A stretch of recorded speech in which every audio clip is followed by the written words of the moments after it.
particularly love. She grew up in Stamford, Connecticut, and according to her telling, was raised by her grandparents after her parents divorced. Owens rarely speaks of her immediate family, but often invokes her grandfather as a model Black American. Listen to this. Listen, do you think that what I'm about to say, in your head, you're like, oh yes, that is what all Black Americans should aspire to be. At Turning Point events and in videos, she says her grandfather, Robert Owens, was born in segregated North Carolina, picking cotton and laying out tobacco from the age of 4 on a sharecropping farm. She says he went on to start a business, raise a family, and eventually retire in North Carolina, buying the very land he had once worked. Now, that is all well and good as like a rags to riches story, but I don't think a Black man picking cotton is the right frame of reference for like what the ideal of what a Black person in America should be. You should start out picking cotton. Owens went to the University of Rhode Island to study journalism, but she said she was forced to leave because of an issue with her student loan. A representative for the university said Owens dropped out after her junior year. Now, here's where it gets really interesting, because mind you, this is 2 years before she is doing presidential shit, advocating for the end of welfare programs. By 2015, Owens was living and working in New York, paying off debt and looking forward to her next move when she and a coworker founded Degree 180, a marketing agency that offered consultation, production, and planning services. The site included a blog that featured writing from Owens on a variety of topics, including anorexia, acne, breakups and dating, and occasionally politics. In one post, she wrote about the, quote, batshit crazy antics of the Republican Tea Party, adding, quote, the good news is they will eventually die off peacefully in their sleep, we hope, and we can get right on with the obvious social change that needs to happen immediately. In the spring of 2016, the women of Degree 180 launched a $75,000 Kickstarter campaign for a new website called Social Autopsy. The idea, according to the promotional video, was to create the first ever search database that combines and allows the public to easily access the digital footprint of individuals and companies. Wave goodbye to cyber bullies and trolls, it announced. The project soon ran into problems. In the pitch, Owens claimed her team had already amassed profiles on thousands of individuals using real Twitter, Facebook, and Instagram posts. Social Autopsy to a lot of people felt like an online destination for doxing, the malicious practice of posting identifying details on the internet. These days, Owens acknowledges that the endeavor was well-intentioned but totally naive. In response, people began to dox Owens, posting her address. She received threatening emails and texts, many of them racist, unsurprisingly. This led her to stumble onto one of the internet events that helped fuel the so-called alt-right, Gamergate, which pitted progressive video game developers and their supporters against gamers who revolted against the move to make video games more inclusive.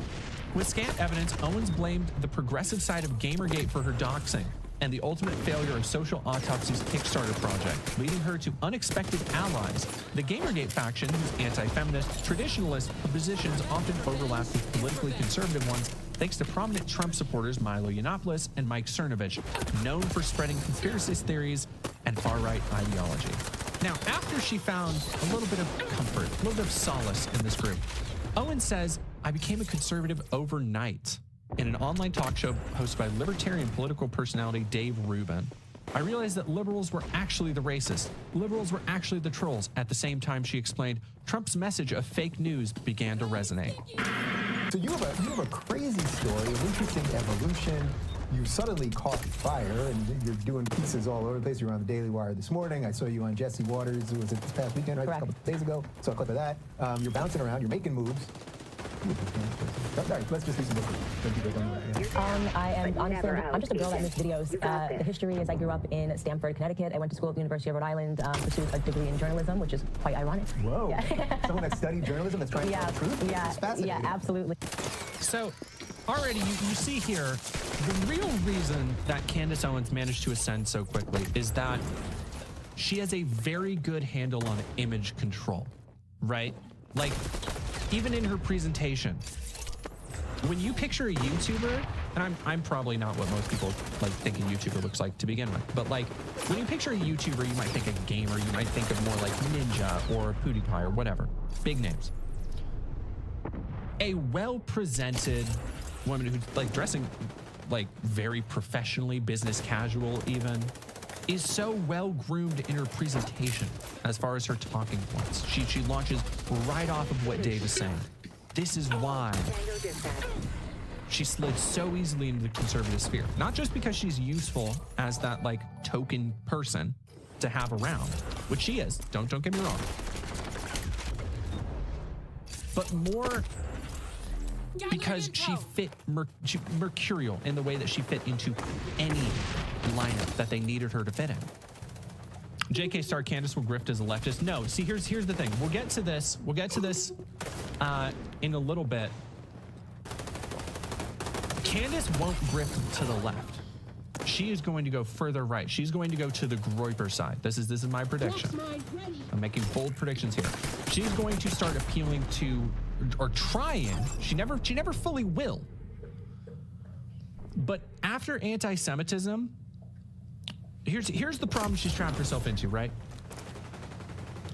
Like, she was useful to a massive portion of the conservative base as a black woman speaking out against commonly held narratives about black people in conservatism, right? She was useful as a black person to point to and go like, this black person hates BLM. This black person doesn't think racism is an issue. And so conservatives could hand wave that away. It can help assuage their guilt of like, what if I don't actually understand the black perspective on this? But wait, Candace Owens says it, and obviously she understands everything about it. So, I'm okay to be a white person again. The problem is, in being anti-Semitic, she has started to she has ostracized herself from many of the people who found her useful. And now the only people she has left to ingratiate herself into are people who are already racist. People who will never fully accept her because of the color of her skin. Take no prisoners, Agent. It's not like a Tucker Carlson, right? Even though I think there's a lot of similarities between Candace Owens and Tucker Carlson. They both came from pretty well-groomed backgrounds. They both have that, I don't want to say affable, that's not the right word, but that air of competency.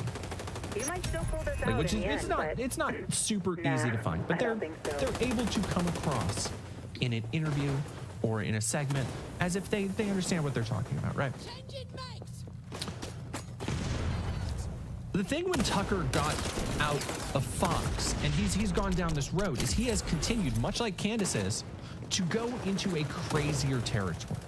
To start appealing more and becoming closer with people like Alex Jones, who are literally like Alex Jones and Nick Fuentes in the last couple months have been like this. Like Nick is on Alex's show all the fucking time.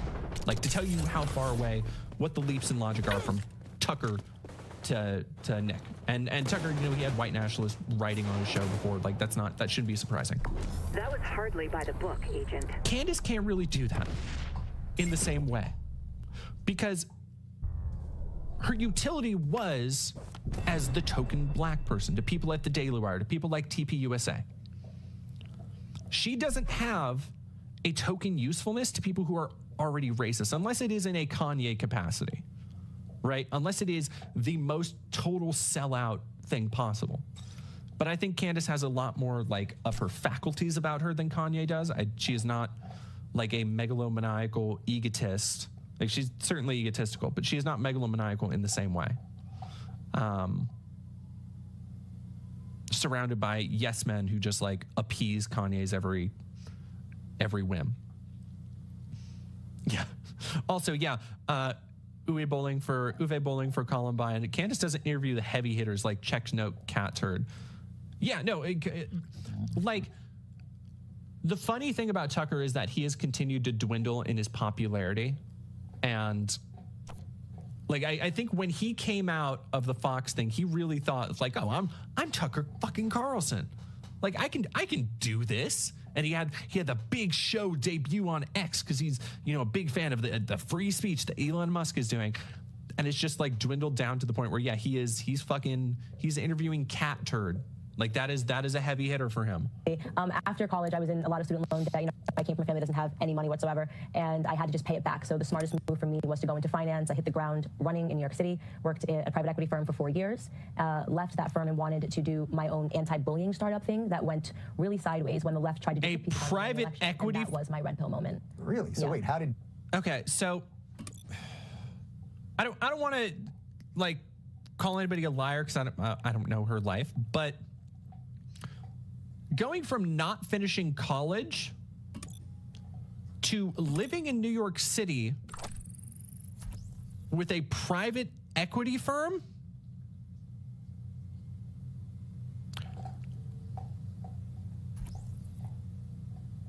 so, like some of the math ain't math in there. I do not think private equity firms in New York City hire non-college graduates off the street. Like that, I don't know about that one. Doing an anti-bullying thing get you caught up in the Yeah. left? So I don't know if many people that watch this show are familiar with the Gamergate scandal. I certainly wasn't. I think most of my audience is familiar-ish. Nobody Yeah. fully gets it. I Yeah. think, but feel free to take us Sure. down that road for a little bit. Yeah, so long story short, that whole scandal is built on a girl named Zoe Quinn who says that she was attacked by anonymous white men on the internet. And people were saying that that wasn't true, and she said that it was.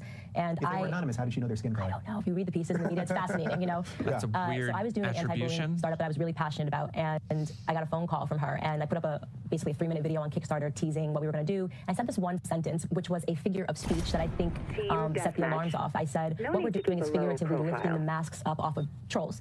At the time, she was working at Twitter. She was working for Twitter for something called Crash Override 2, Network, and I immediately 1. received an inbox from her on Twitter saying she had to Neutralize talk to the me about enemy and try to convince me that the Right in project your that I'm doing is wheelhouse, bad, which is very agent. interesting. Yeah. So she calls me up, and I have no idea who she is. I don't know what Gamergate is. I don't know what doxing means. So this is already fascinating because she basically had this idea for a startup, which is how a lot of tech startups happen, is just like a shit ton of investment money or fundraising, and for somebody like an idea that hasn't been tested. And she doesn't know what doxing is, but she is making a website that will compile information on This people operation's already underway. Get to work. I'll brief from you their on the go. social platforms, like names and addresses. But she doesn't know what doxing is, and she is surprised. And by the way, she has not explained that aspect of it yet in this thing, kind of making her look a little bit better than she should. Yeah, Banana Brain ZF. This video is from a while ago. We're still on her ascent. This is a while ago. So yeah, just keep that in mind as you go into this. It sounds literally the reverse of Yeah. what you think she would have called you to say. Absolutely. Like, she should have been on board with what I was doing. So totally appreciate the phone call, but I'm not going to pull my Kickstarter. And she started crying. And she said, if you don't, it's going to ruin everything.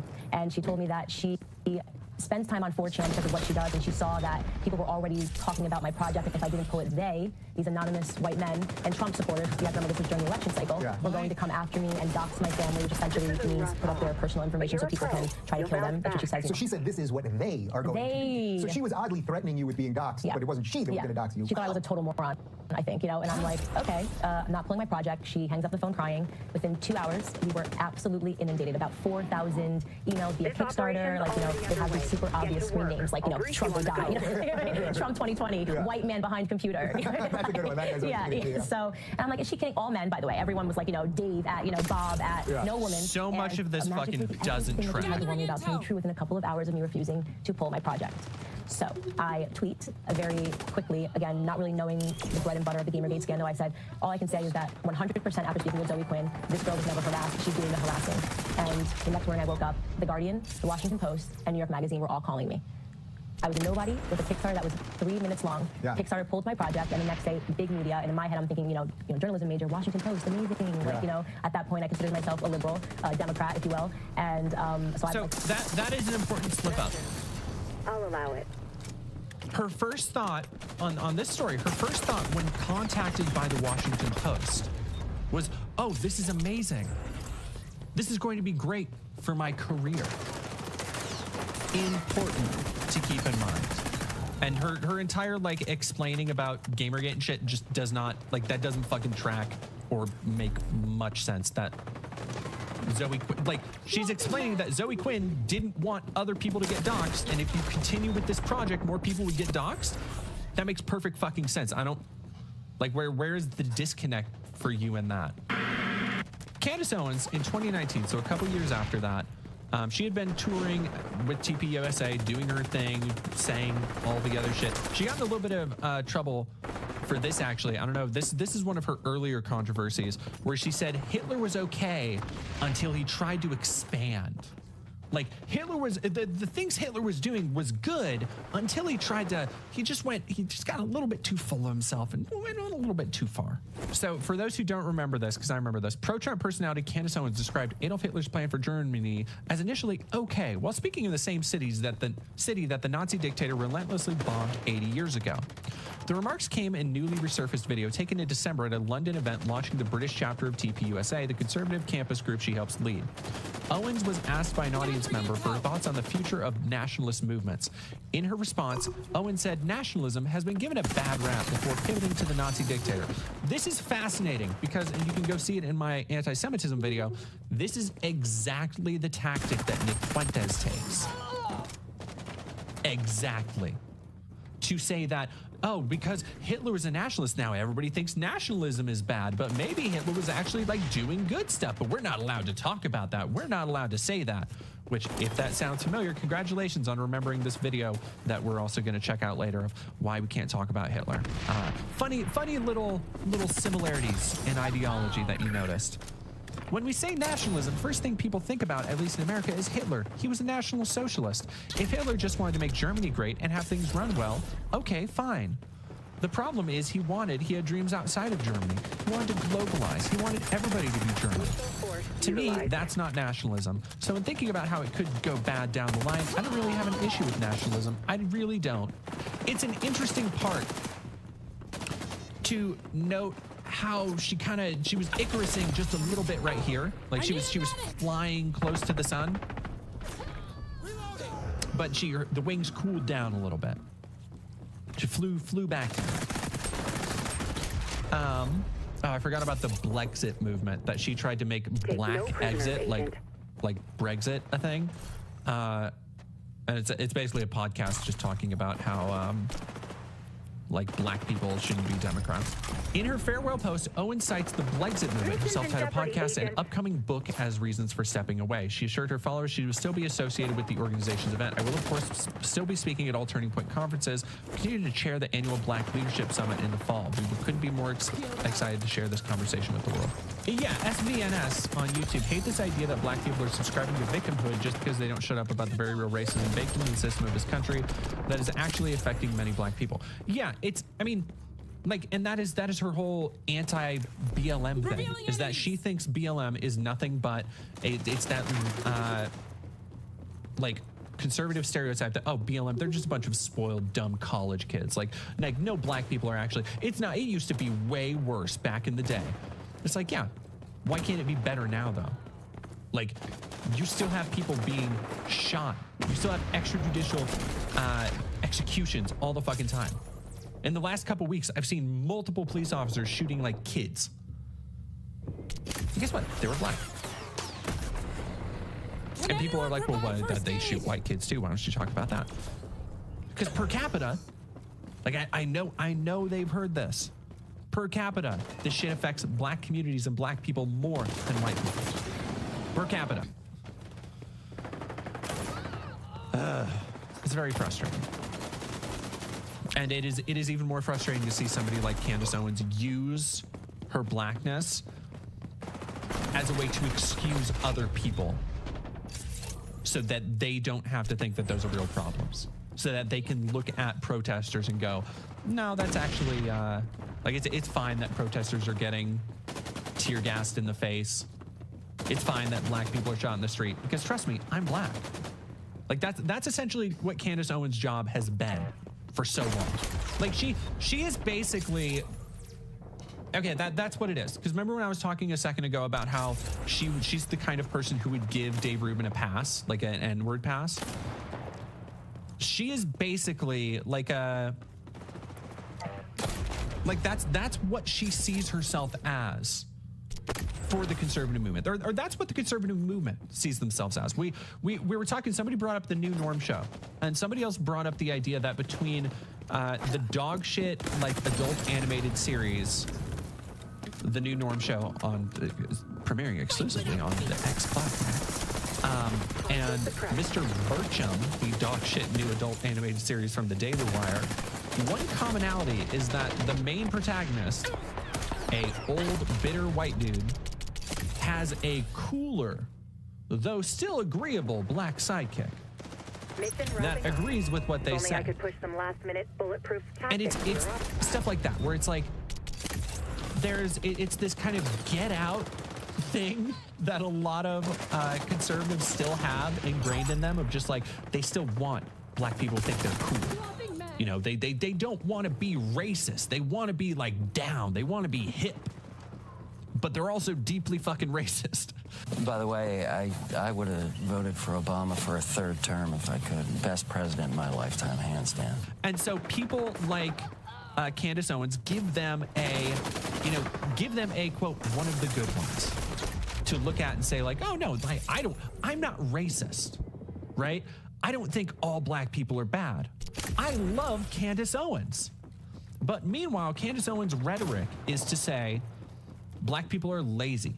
Black people are always on welfare. Not much time left, Black Agent. people are Time whiny. less, run more. Black people need to have more work ethic. Like, her entire existence is to be a living N-word pass, essentially, to excuse the racism of other people, because they can point to her and say, I like what that one's saying. And the shit that she's saying is just the racism that they want to say. Conservative commenter Candace Owens said on election night she'll be joining the Daily Wire. I think what you're doing is so important, and the only thing that would make it cooler is if you did it with us. Do you want to just come join? Jeremy Boring asked.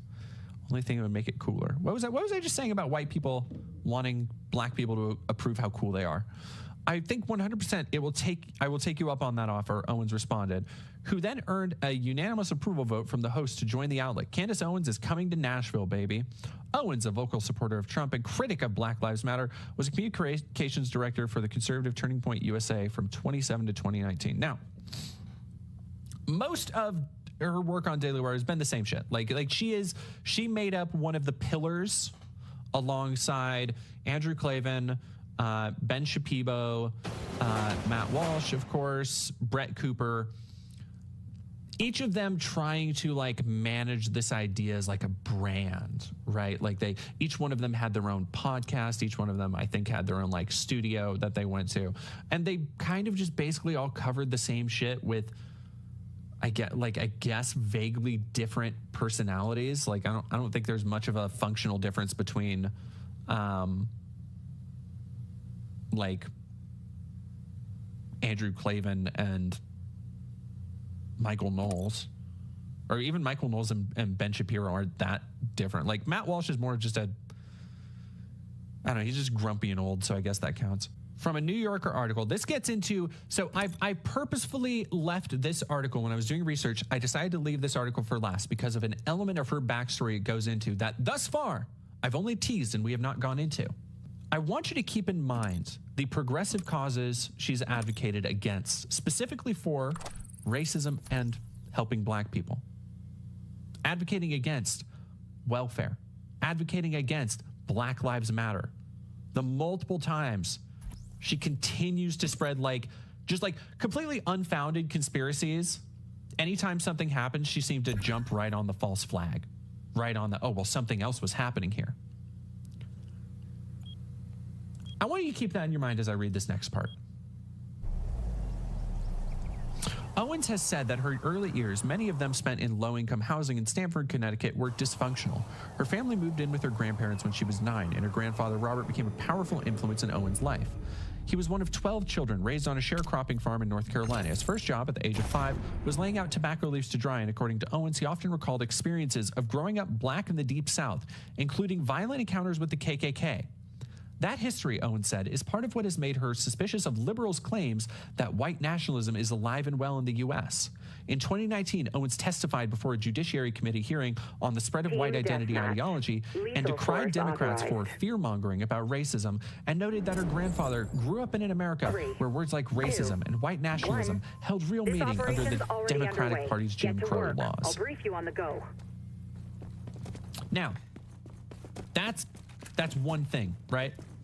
To say that, like, oh, because there was really awful racism when my grandpa was growing up, like, racism today isn't that big. It's not that big of a deal. Like, come on. First off, it's fucking nuts to say that the scourge of white identity and white ideology is non-existent, like, 2 years after Charlottesville. Bonkers. Ridiculous. Especially in the circles she runs in. Like, girl, you were friends with Mike Cernovich and Milo Yiannopoulos. Milo Yiannopoulos, literally, I think he had Kristallnacht as a password on his computer at some point. The idea that she doesn't actually believe that white nationalism was a thing when she was, those were the voices she was flanking herself with, give me a fucking break. This is a rough op. So that is pro. one thing, You'll right? bounce back. Using her own family's history of pain and oppression to say, like, well, that stuff doesn't exist today. Basically telling other black people to pull themselves up by their bootstraps. That's one thing. Listen to this shit. Tango dispatch. This is what I've saved. In 2007, when Owens was a senior in high school, she got into an argument with a former friend. The boy was suspended, and one night he left nasty voicemails for Owens, calling her the N-word and threatening to kill her. Several other voices could be heard on the recordings. One of them belonged to the 14-year-old son of Stanford's then mayor, Daniel Malloy, who eventually became the governor of Connecticut. Malloy's son declined to comment. At the time, 3 girls were also reportedly facing hate crime charges for attacking Owens in the parking lot of a Blockbuster, where they allegedly kicked her and used racial slurs. Owens stayed out of school for 6 weeks. Her family ultimately received a settlement of more than $37,000 from the school district, but Owens was left deeply scarred by the whole affair. Quote, I held my head high at school, but when I went home, I cried every single night, she wrote in a 2016 op-ed in the Stanford Advocate. She had come to resent her role as a public victim and felt badly that the case had tarnished the boys' reputations. Quote, were they wrong, she wrote. Categorically, should they have been held accountable for their actions? Undeniably. Did they deserve to be branded by society? No. This shows so much of her ideology. No, this was before. This was in 2007. This is when she was in school. And she wrote about the experience in 2016, before she made it big, before she was involved in politics, when she was still working as like a liberal bloggist.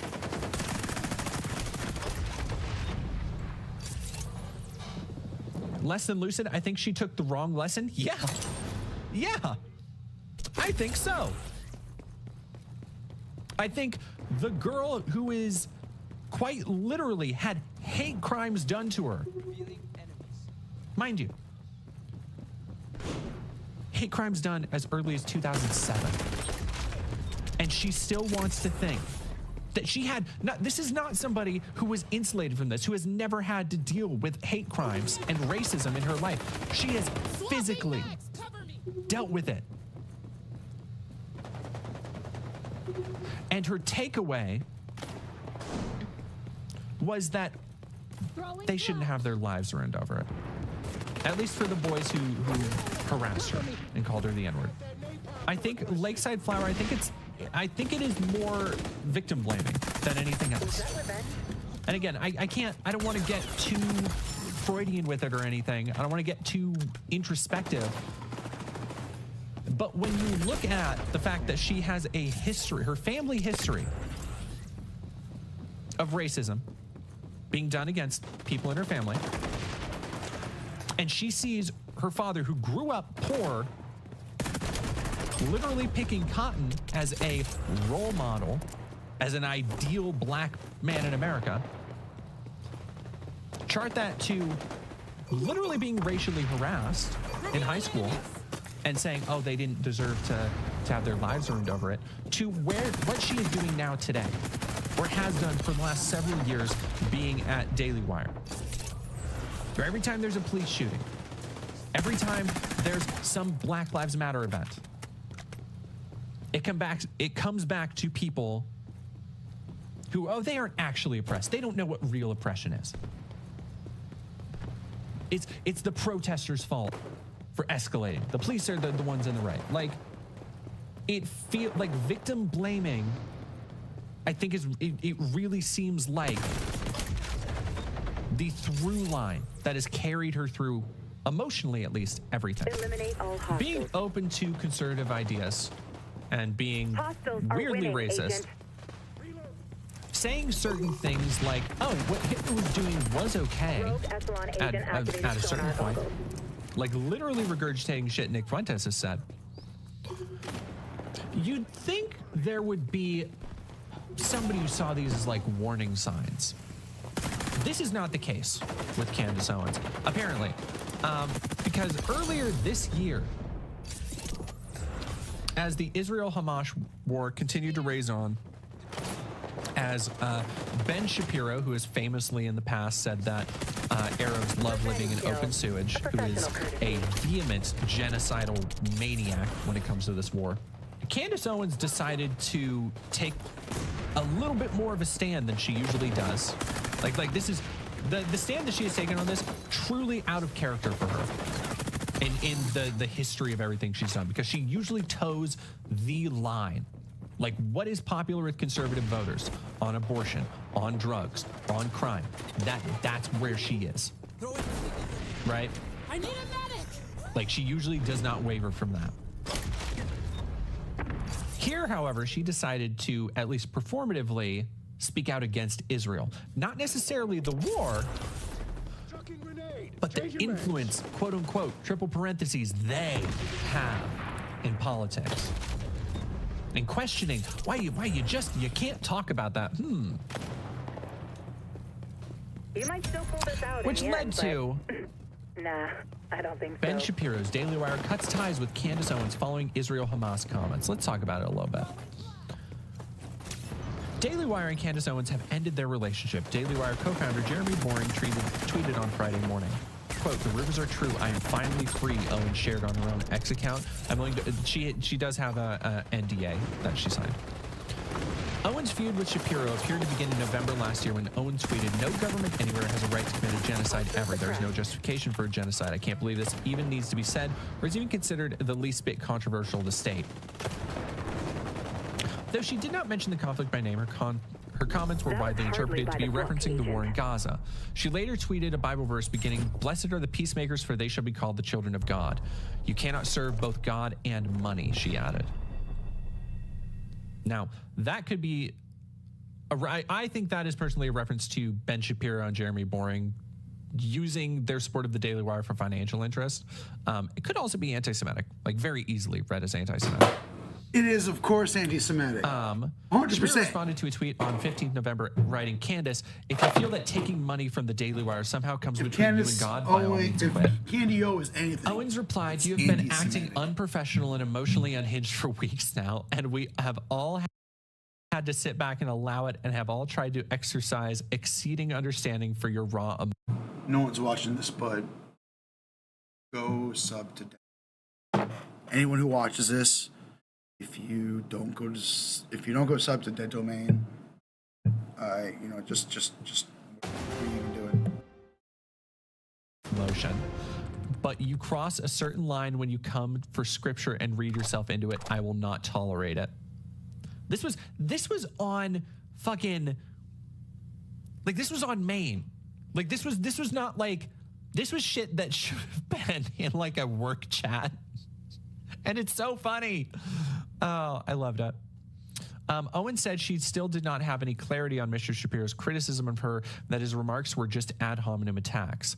"I can't respond to it on a level of intellect because there's nothing he had expressed in that, at least in that short clip, that he fundamentally disagrees with in terms of what I said." It's because Ben legitimately believes that every Muslim deserves to be murdered. Like, Ben is a sociopath. She finally flew. We saw it a little bit with the Hitler stuff earlier, and here she finally flew too close to the I'm just asking questions, son. And I do want to see that Jimmy Dore clip, so I'm going to pull that up too. And it was committed by the Bolsheviks, and the leader of them at the time was a Jewish guy. Well, Henrique Goda, what really ran the Gulag camp system. So people should read, if you're interested, Alexander Solzhenitsyn talking about how shocking it was to watch. Oh, God. Oh.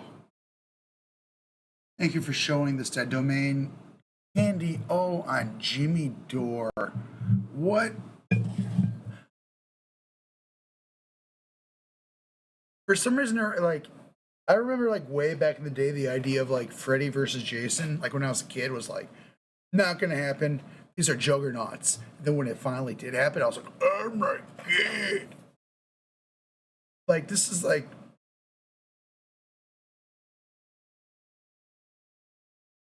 Jimmy Dore, I could go. I wish someone was here that I could talk to so I can talk about my personal experience with Jimmy Dore throughout the years. He was, before he became right wing. My ex-girlfriend bought me tickets to go see Jimmy Dore at the Vic in Chicago. Like right around the time we broke up, and like literally right before the time he switched. Craziness. Jimmy, crazy. Holy shit. I wish someone was here to talk to me about it, because I want to talk about it. The American president linking arms with Stalin, talking about we're putting an end to the Holocaust in World War II, and Stalin was still mass killing Christians in Russia. I mean, it's an absolute mass killing. You're going to have to qualify that with a citation or some facts. Because honestly, Stalin made a lot of capitulations to the church, in fact, which pissed off a lot of communists around the world. Like when the Russian Revolution, especially like in areas of, like, surprisingly enough, LGBTQ plus issues, like the Bolsheviks were really, really good on the issue until Stalin, who capitulated to the church and reversed all progress on LGBTQ plus issues. Which is, I'm not an expert on that, but it's, I've had conversations about this very subject with LGBTQ people, and I used to be way more sympathetic to a guy, I shouldn't even say it, the Soviet Union. Under all leaderships. But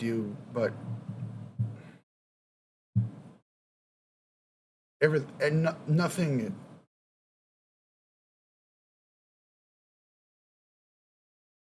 Forget it. Absolute nonsense. And you got to take it back all the way. You know, the Bolshevik Revolution happened. They assassinated the Tsar, I think, in 1880. And then by the time she's going to put that in the tally of Christians killed under Bolshevism. The fucking Tsar.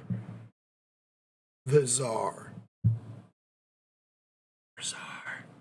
Who's thinking about the Tsar and family? Time they actually properly took over, I think it was around 1910. And so what was going on in Russia at that time was they immediately took over. They started a gulag system, concentration camps, where they were mass drowning Christians in bars. No.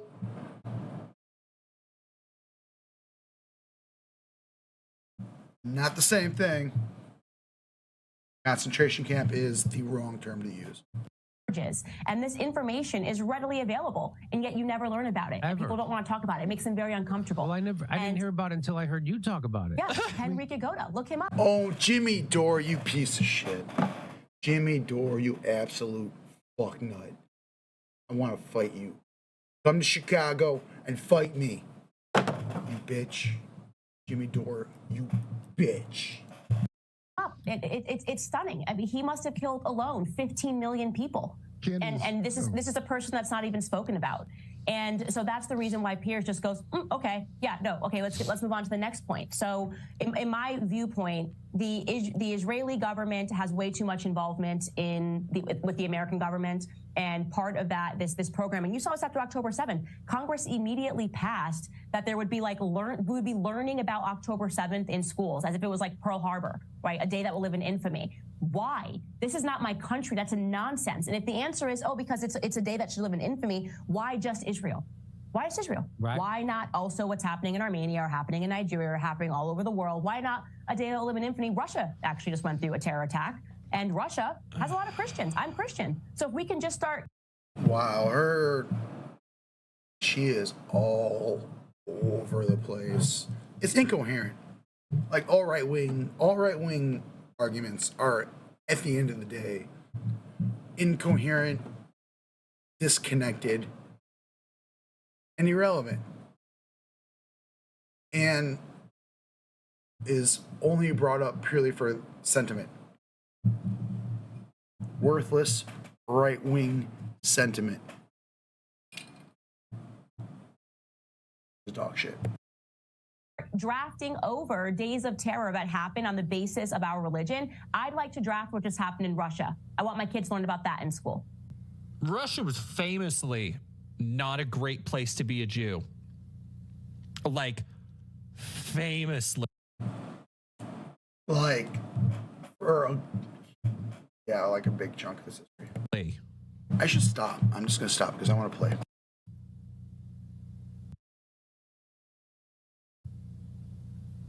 I charted the course of the protocols of the elders of Zion in my anti-Semitism video. It was based in Russia. I think she is a deeply incurious person who, despite her constant willingness to be like, oh, I'm just asking questions, I just want to know more. Why we got to question these narratives? She is led constantly to, I think this comes from her being like a contrarian, like at heart. Just go with the thing that is the most fucking insane. See, I don't know. I think Jordan thinks that Candy O is like just a pure grifter, which is a fine argument, and you can make that. But I get the vibe that Candy O is a true believer, like a true believer. There used to be this black Nazi in Chicago who would walk around with a swastika shirt on. They are the most politically psychotic, but at the same time, it's politically the most ineffective force on especially in America, because obviously Nazism and anti-Semitism go completely together, but in America, the United States of America, where the entire economy was built on the blood and sweat of black slave labor, to have a descendant of slaves to come out as an American Nazi is so nuts and so disconnected from this individual's personal reality.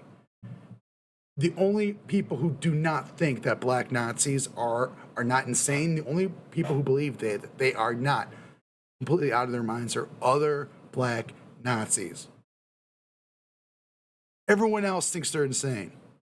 White Nazis think black Nazis are insane. I don't have to explain anyone, the enemies of Nazism, why they think that these people are insane. I don't even need that. So just don't even gonna do all that. But they're the only ally they can possibly have. White Nazis. Cracker Nazis. AKA literally the definition of white, not black. That is the only true definition of whiteness, is the negation of blackness. They have a black Nazi. Forgive me using the term, but it's beyond the pale. Like, not like, that's putting it lightly. You have to be out of your mind. You have to be delusional on the highest possible levels. Be a black Nazi in the United States, especially not anywhere in the world, but specifically the United States. Essentially the birthplace of the suppression of black people. Like, where we just really did it good. Not only did we do it good, we built an entire empire on it. On black slave labor. If you're a black Nazi, if you're a black white supremacist, like, you need to stare in a mirror forever. You need to think about your ancestors. I mean, I don't want to sound like Matt Walsh. It's not about bloodlines and shit, but you should think about, like, what your ancestors went through. I mean, when Matt Walsh talks about it, it's purely a white supremacist, like, purity of bloodline horse. When I'm talking about black people and think about your ancestors, I'm talking about a few generations ago of people that went through the shit. Some real fucked up shit.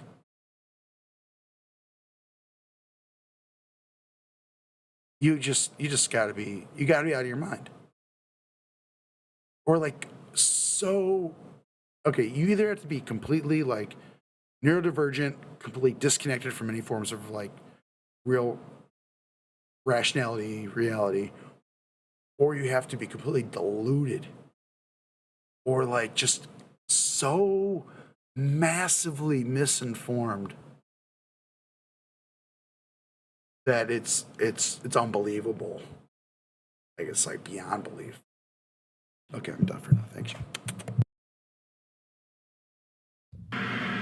We were talking about earlier how she is just she's a contrarian at heart. Like, that is the thing that defines, I feel, her existence at this point. Can you guys imagine being married to me? I mean, my poor husband, he rolls over, he's like, what are you reading? And I feel like a regular wife says something, I don't know, maybe a love series, Nora Roberts, sweeping her away.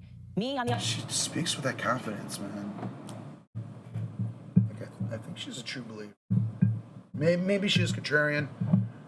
I think Jordan is smarter than I am, so I will defer to their opinion on this subject. But personally, I think Candy is the real deal. Crazy as that sounds. Mostly because, like, her position on Israel while being a Daily Wire employee, if she was grifting, she would just walk the line, right?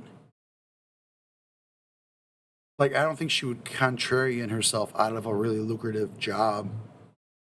Like, I feel like she'd have to be a true believer. Like a true anti-Semite Nazi. To, like, be like, I'm putting this principle over my employment at Daily Wire. Which is nuts. If she was smart, she would have just toed the line. She'd still have a job at Daily Wire. But that, and the way she went after Crowder, too.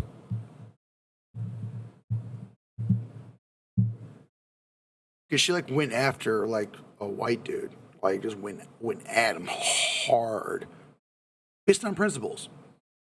And I believe that she's a true believer. And if she sees anyone stepping out of line, even Uncle Cracker, like Steven Crowder, like, Candy O will call him out. True believer. I'll stand by that, but whatever. I don't know fucking nothing. On the other hand, he rolled over, he asked me, and I said, oh, I'm reading a flat earth theory. And it dawned into an entire conversation. He's like, why are you reading a flat earth theory? And I'm like, because somebody messaged me. Flat earth? You have to be a true believer. You You have to be a true believer if you're even going to publicly. I mean,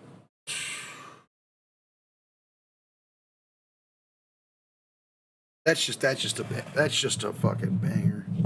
Flat Earth.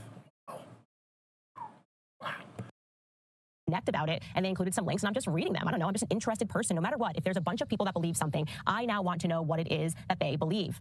And of course, he pushed me on this, and he was talking about the Earth curvature and science, and I said to him, listen, I'm not a flat earther, I'm not a round earther. Actually, what I am is I am somebody who has left the cult of science. I have left the mega church. Round earther right here. Spherical. It's a sphere. Not a perfect sphere, but essentially a sphere. And the Earth is smoother than cue ball. Of science. Because what I have now realized is that science, what it is actually, if you think about it, is a pagan faith. I'm going to give you an example of exactly what it is I'm talking about in case you think you disagree. A woman tweeted this. You may have seen me retweet this over the weekend. Her name is Beth. She wrote this. Years ago, I was assured that an IUD was safe, effective, and could be removed at any point if I decided on having more children. It was FDA approved, after all. Ovarian cysts, surgery, infections, a week in the hospital, and infertility. That was what they meant by safe and effective. And this really hit home for me, and I felt tremendously compassionate for her because I'm obviously of the baby-making age. I'm sorry, Jordan, you're too light on Christians. Because this is flat Earth. I'm not even comfortable saying that's coming from religion in general. I will say that that's coming from Christianity. I mean, come on. I would love to be proven wrong, and I would love to like hear a cleric talking, like some cleric in the Middle East, some Muslim saying the Earth is flat. I'd love that, but I haven't heard that. I've only heard it from the morons here in America. The most hardcore morons live in America. So that just might be my bias. But like people who like not only are like ignorant, but like just like take that ignorance, like make it everything. It's like it is me. I will stand by this ignorance to the death. I'll take it to the grave. America, murder. And so many of my friends are similarly going through fertility issues and similarly realizing that the birth control that they have been given has contributed to that in some way. People that have pelvic inflammatory disease because of the IUD device being in them for decades. And for those of you who are not aware what that is, it's literally a copper device that is inserted into a woman to make it so that she does not become pregnant. It's birth control, and yes, it is marketed as both safe and effective. All the best stuff, by the way, is marketed as safe and effective. Now, the problem with that is that, yeah, things are generally advised to be safe and effective, but literally any, and this is my professional, not legal advice. If you have a doctor that recommends something to you and they do not extensively go over the risks of the medication or the procedure, you should take legal action against them. That is, legally, they need to inform you of those things. That is why every fucking commercial you see for a medication or anything, like a heartburn medication will be like, may cause dieting and diarrhea, vomit and diarrhea. Like, because they need to tell you that shit. Because guess what? Everybody's body is different, and some people's body will react differently to different chemicals. Some people are born with different reactions to things. And no treatment is going to be a 100% fit for every single person outside of a fucking Band-Aid, right? Like, there is no treatment or procedure that will 100% work across every age, blood type, ethnic group, chemical composition.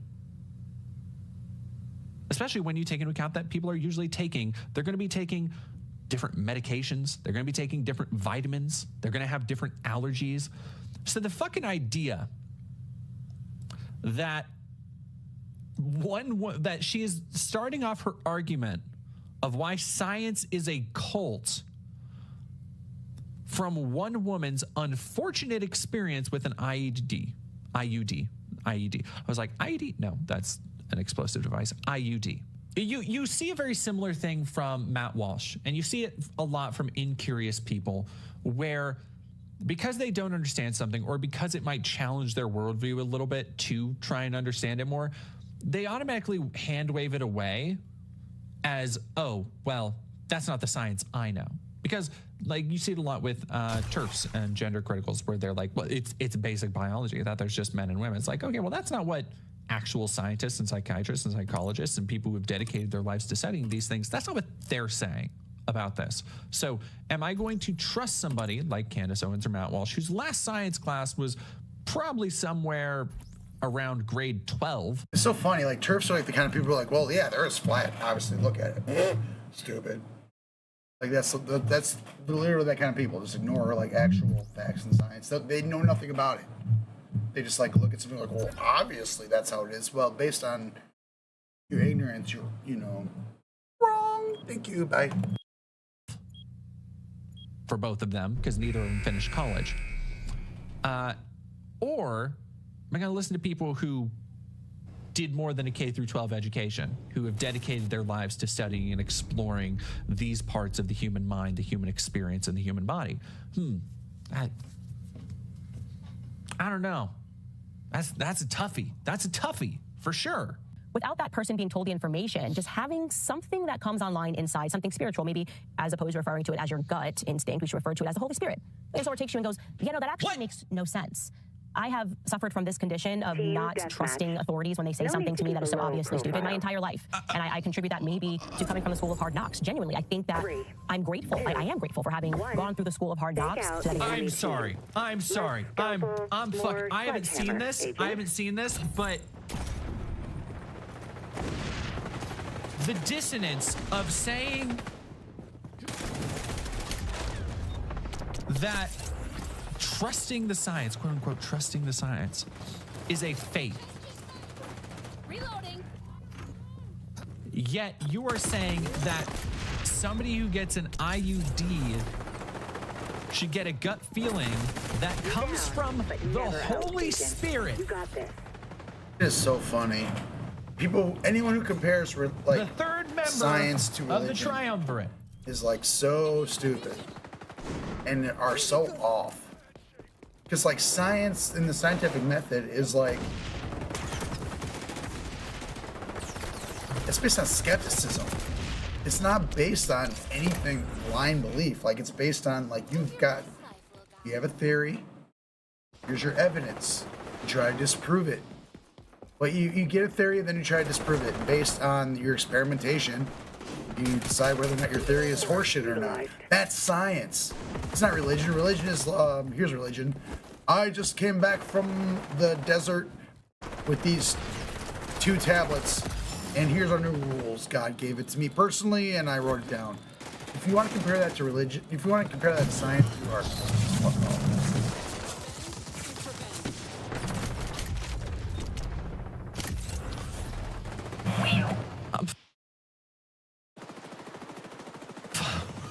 I'm fucking gobsmacked, dog.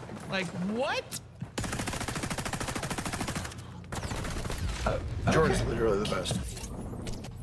Proceed, fucking, I guess. Same effect, my husband showed me a clip of Andrew Tate, and he was similarly discussing COVID. He was also one of the voices that was telling people, hey, maybe don't just trust the experts on this one, before it was cool to say it. I think it was maybe just me and the Tate brothers. He's the second most Googled man in the entire world. And a lot of people feel that they don't understand why he Okay,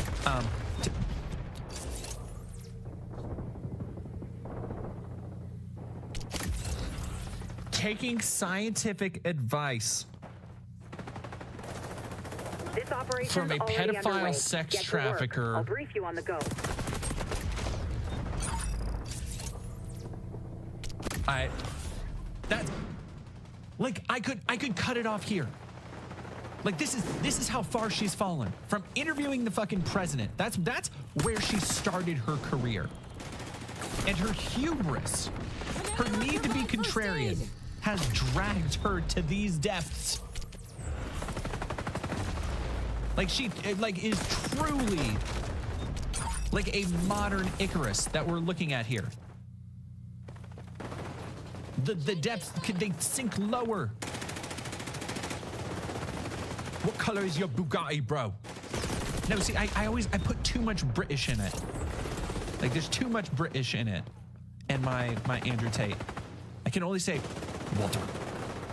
Like he says it. I was just thinking about how fucking stupid he is the other day. He has a really weird voice because he grew up, he's like half British, half American. So his accent is just stranded in this no man's land. It's bizarre. I love when people come to me and say, actually, we've got the data to prove. To prove what? What are you going to prove to me? I can prove to you that the ice caps are melting. There's ice in my water right now. I'm going to leave the water unattended until the ice melts. Will the water overflow out of the cup? No. Why are all the richest, most important people in the world who are pushing this scam buying beachfront homes? Oh, but the data says. The data's from the Matrix, and you are the Matrix, and the Matrix is full of lies. Anyone who actually analyzes the data and proves they're how do you... Have you seen that graph thing, that meme where you have the most stupid people and the most intelligent people do this? Now, mind you, he's made a lot of... Candace. Heads up. Candace. I'm detecting Honey, our darling. sonar tech in enemy How hands. do you look at this man gesticulating like this? Just sitting very awkwardly in front of a car. Grumbling to himself. Yeah, why is he sitting like that? Couldn't tell you. Couldn't tell you. Not providing any actual facts or sources to the things he's saying, the assertions he's making. And you think, you watch this, and you think, maybe he has some points. Missions in jeopardy, agent. Man, why? You're off your game, agent. Sources are for betas. That's very true. If you even look at data nowadays, you're a dumbass. You should just know. Street smart people don't need data. We've just been around. You know? I've just been around. I just know things because I've just been around. Honestly, that is so relatable to me. I can't even explain it. Oh my God. Fuck, dude. I haven't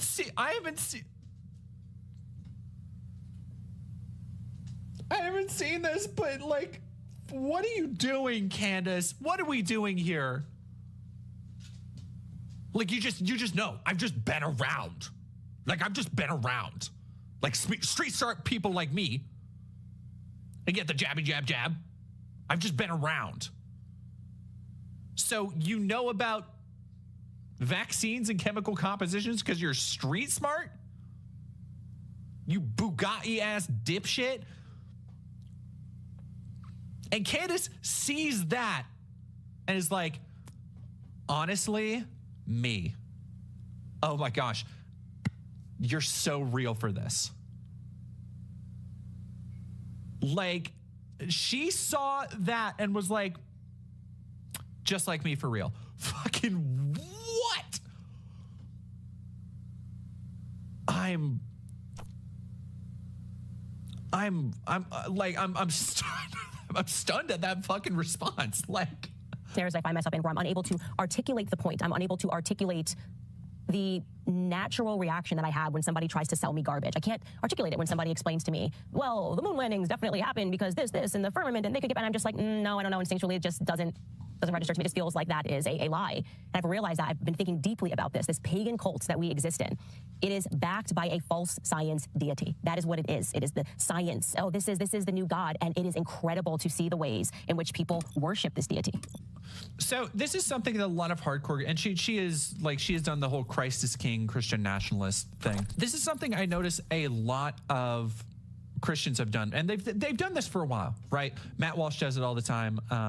Other people, when they call other things a religion, like Candace is doing with science here, they've done it a lot with trans people and trans issues, and it's not because they actually have the standards or strictures of a religion. Like, there's no commandments if you're queer, you know. Like, you can be queer and still be an asshole. Milo Yiannopoulos, we've talked about him today, is gay.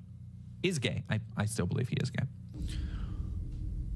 Anymore. Like, it doesn't Quit. really work like that. But I think the reason that they have to oversimplify their opponents into that kind of category to say, like, oh, because we have a religion, so they must also have a religion, even though most of them don't. Like, even atheists, there's this idea that, like, let's do it. And I heard It's getting late for me. I grew up hearing this shit, right? Where atheists were also treated as a religion. Well, actually, that is their religion. And it's like, no. Like sometimes something is just different, but they get all of their moral justifications, everything in the world, who they think should be killed, who they think is different from them, why they think that's bad. They get all of that from their religion. So they need to have somebody else have something similar so they can feel like they're on an ideological balance, right? So that they can have my thing good, this thing bad, because they're both religions. I can understand that framework, right? Except it's not that. Like you can be Christian and be a scientist. Like they're a Christian scientist. That's kind of a different thing. But this trying to frame it as a religion just doesn't work for something, especially as expansive as science. Like you're going to say every field of science is it its own denomination? Like, are you a cult member of science because you're like, oh, you know what? Actually, I'm getting sick. I think I'll take a flu remedy. I'll take a vitamin C packet. Are you going with which? Like, here's you want to know the really ironic shit? So many aspects, like literally every aspect of this shit, both her and Andrew Tate benefit from. How the fuck do you think Andrew Tate got so ripped? Do you think it's just because he's built different, because he's naturally just such a fucking Sigma? No. It's because his personal trainers are using dietary plans and probably supplements, if not just like full-on growth hormone and testosterone. I wouldn't be surprised if that dude is pumped full of a chemical cocktail every morning. And whether that's, again, supplements or hormones, supplemented by a balanced diet that keeps incredibly low fat while allowing to build and maintain protein, guess what? All of that shit was discovered through science. The bitches, the dumbasses who follow data is what allows him to sit there looking all fucking like he can't even turn around to wipe his ass. Candace, the computer she's using, the lights in her house, the fact that she doesn't have measles or smallpox, science. So I guess like acknowledging those things makes you a cult member? On the way out in June, because they understand that psychology is a part of the game, and they will make up the science. They will find the science so that you learn in school how educated you are when you hold these specific positions. And don't even get me started on history. Don't even get me started on history. Lie upon lie upon lie. I think the thing that broke me historically was learning about what they did, what we did, the Allies to the Germans. Unimaginable. Unimaginable that all we're learning about is the Holocaust, and then we allowed what happened to 12 million Germans thereafter who were put into concentration camps, tortured, raped, had their children killed, and we believe that we are the good guys or something like that. And so now I ask this question to myself. Literally, why was I put into public school? Why are we all put into public school? I'm sorry. The answer is obvious. Fucking to be programmed, what? to be indoctrinated, to be baptized into this pagan faith. This is why the longer people stay in school, This is why we... I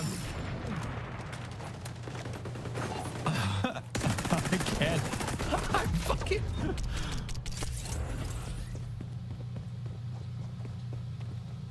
$12 million Germans killed in concentration camps by America.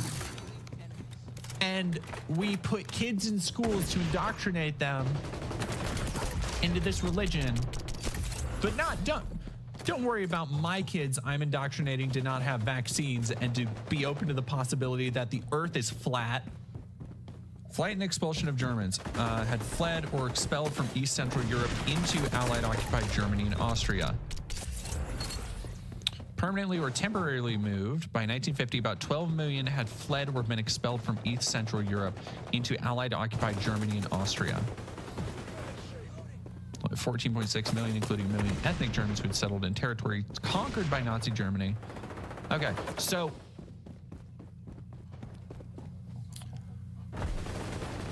this was moving people who were in German territory that had been conquered during World War II back. Not America, for one thing. Not murdered, and not concentration camps. The areas affected included the former eastern territories of Germany, which were annexed by Poland, as well as the Soviet Union after the war, and Germans who were living within the borders of the pre-war Second Polish Republic, Czechoslovakia, Hungary, Romania, Yugoslavia, and the Baltic states. The death toll attributable to the flight and expulsions is disputed, with estimates ranging from 500,000 to 2.5 million. The parts that were taken over by Germany that had German people living there, because they were moving in like, oh, hello, we now live in France. Now live in Poland. And she is trying to make that sound like it was a it was a Holocaust against the German people. To be clear, much of that death toll wouldn't have been the result of murder, disease, starvation, famine, etc. Oh, like that also should be said. Like, I'm not saying like, oh, they deserved it or anything. It fucking sucks for, I'm sure it sucked for a lot of people who were kids. I'm sure a lot of kids died. I'm sure a lot of women who were just following their husbands died. Like, sure, a lot of people in Germany thought like, oh yeah, you know, we're living a happy life. This Hitler's an okay guy. We're gonna go get like fancy new homes in Poland. I'm sure it fucking sucked. However, that is an entirely different thing than what she's trying to portray here. Donald J. Trump is Hitler, and of course I've gone through it. I don't know anybody who's saying I'll never forget this. Now that I'm on the other side of it, and so many years have passed, the first time that I ever almost got canceled, it was because I was discussing Adolf Hitler in an academic sense. Actually, the subject wasn't even about Adolf Hitler. It was a question that was being asked of me. Remember this clip? Notoriously, they were asking about the word nationalism and why people are afraid of embracing the word nationalism, and I said that it was wrongly attributed to Adolf Hitler. And then BuzzFeed took me out of context and made it seem as though I was saying Hitler was a good guy, which of course I wasn't. That's always a hoax when somebody is pretending that someone jumped up and said that, but it didn't matter. People were incensed. They were demanding my cancellation. I had Jewish groups demanding my cancellation and saying, how dare I? And I even got blacklisted temporarily from Fox News until Stuart Varney was the first one who had me on his show. And we talked about the scandal, and he gave me a piece of advice. He said, you know, you should just never talk about Adolf Hitler. And at the time, I was so appreciative. I was like, thank you for allowing me to not have my entire platform canceled. But I reflect on that, and I'm like, what an absolute nonsense that is. And I'm not saying this about Stuart Varney, but just that general idea, and that is an idea that permeates, is that we are not allowed to discuss Adolf Hitler. Why? That is crazy, especially because he is the focus of all of our youth indoctrination, right? We have a visceral response when we hear his name. That's why I did the sound effect, dun, dun, dun, because they've turned him almost into Lord Voldemort. I don't know if you're a Harry Potter fan. I definitely was and am. Of course you are. Of course, that's all, like, fucking of course you are. Like, have you tried not talking about Hitler? Black Brett Cooper. Oh, God. She's excusing you. Oh yeah, like again, they literally, they all think, especially because she is, I think I've forgotten to mention it, but she's actually like kind of tight with Tucker, as two people who are getting like more and more blacklisted and further into wild conspiracy rabbit holes, which totally tracks. Tucker is in the bag for Putin, like in a big bad way. Like he went over to Russia and interviewed Putin. And so like, they see what Putin is doing in Russia as a good thing, like being anti-LGBT, leading genocidal not genocidal, but leading expansionist campaigns, jailing, murdering his political opponents. Like they're in the bag for Putin. Yeah, well, Voldemort is Wizard Hitler. It's just that. Your hard work paid off, pal. Yeah, I am tired. Like I said. Sorry, I read that SVNS and I was like, am I tired? Yeah, I'm tired. All right, let's keep going. Ethnic cleansing. Yeah, that's the right word. And this whole concept of a Dark Lord who should not be named. Adolf Hitler is he who should not be named. And what's really interesting is that when you even discuss, you would assume, since that's the entire focus. Okay, I do want to point out one super interesting thing here. And this is like, she's almost like Tim Pool brained, right? Where like everybody knows that clip where Tim Pool was in that debate where he was trying to prove a point and he was like, oh, this person's actually like Thanos. And you know, like Thanos in the movie, like Thanos was actually the liberal for this. And the person who he's talking to is just like, what the fuck what are you talking about? I don't care. Shut up. Which I kind of notice it's like another little recurring theme we get. all these anti-intellectual people who are staunchly against, like people like Andrew Tate, who think like you're a stupid bitch. If you're out here reading data, you're a stupid bitch. And people like Candace, who agree with that kind of philosophy, will come out and say shit like, actually, this very real thing is just like this children's book. And I think that's very Tim Pool brain, because it is like this idea of they want to critique culture and they want to have these big ideas, but they can really only ever filter those ideas through the lens of the most palatable, broad, child-friendly entertainment possible, because that's like the only culture they've consumed at a deeper level. Because other than that, they're just busy reading through, I can't even call it political theory, because it like there's no real theory behind it, but they're reading through like political papers by people who agree with them and affirm what they believe. They're reading through fucking religious texts by people who agree with them and affirm what they believe. And so there's no other room for that like expansion behind it. That's just a little observation, I guess. It's the nucleus of our idea of who a bad person is. Step aside Satan, because we've got Adolf Hitler. When you assume that people therefore must know a lot about World War II, you then find out that actually Americans know nothing about World War II.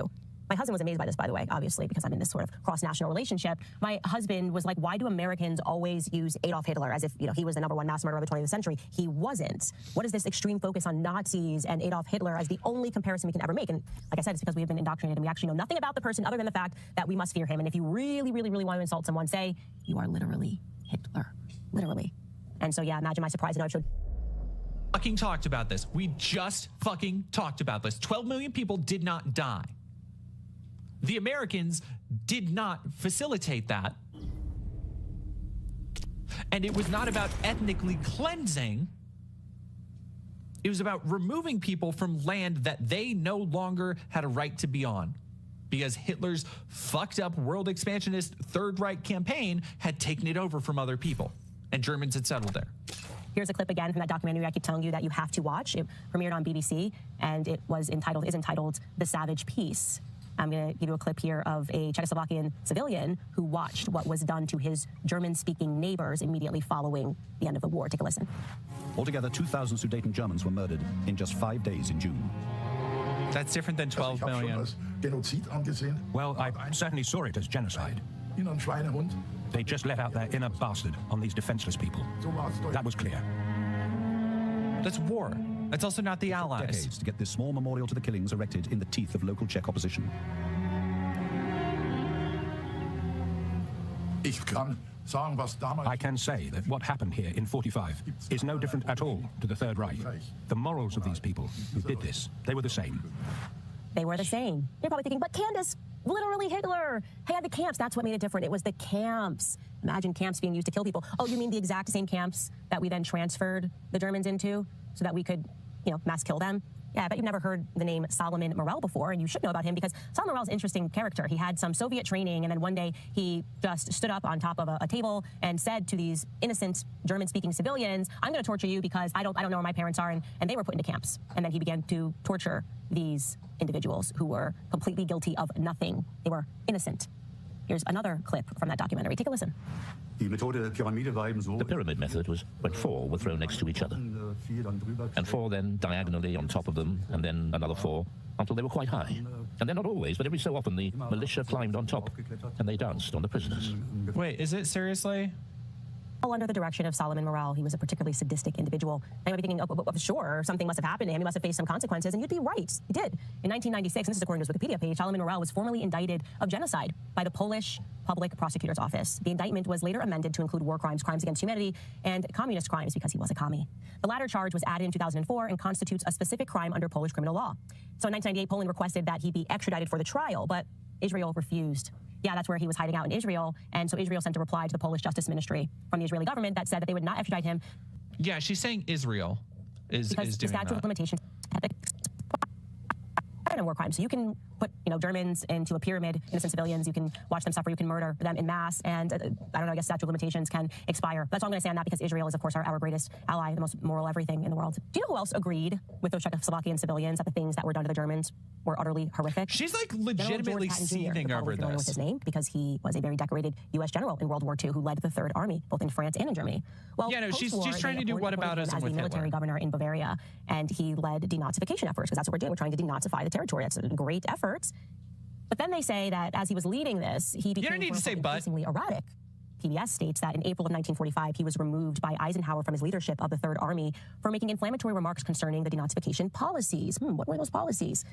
He said, quote, "We may have been fighting the wrong enemy all along, but while we're here, we should go after the bastards now, because we're going to have to fight them eventually." It's referring to the Soviets that trained that person that I just showed you, who were utterly sadistic and mass murdering Germans for no reason other than the fact that they were speaking German. They hadn't even voted for Adolf Hitler, had nothing to do with anything, but they had to die.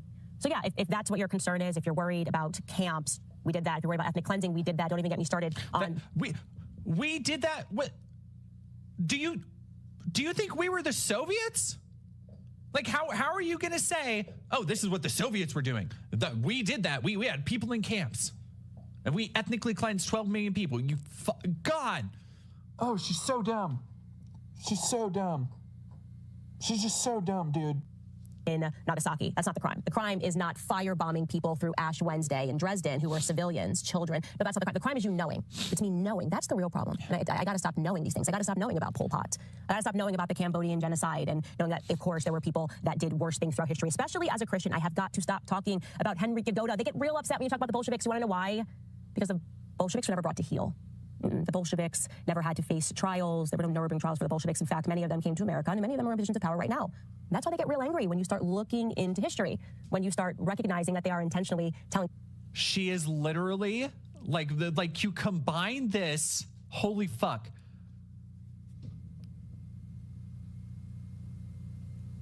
You combine this with what we were hearing earlier. She is literally laying out anti-Semitic conspiracy theory, like just straight up that Jews, the Bolsheviks, were never brought to heel and that they're in positions of power now. And that's why you can't criticize Israel. Unfucking believable. She's so cooked and washed at the same time. In the oven, then in the dryer. God damn.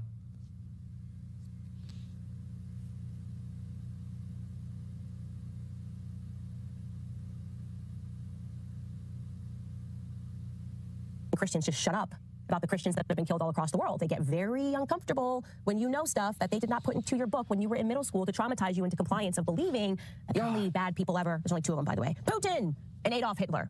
So to those people, I'm just going to say, spare me, because I'm not going to stop talking about real history. I'm going to educate people that follow me about real history, because it's the only way that we're going to prevent these psychopaths from doing more psychopathic things. It's also very funny that her definition of real history comes from, like, I saw a BBC documentary. Like, that's her, this is the real shit. This is the shit they don't want you to hear about. Nobody knows about this. I saw it on the TV. Fuck, man.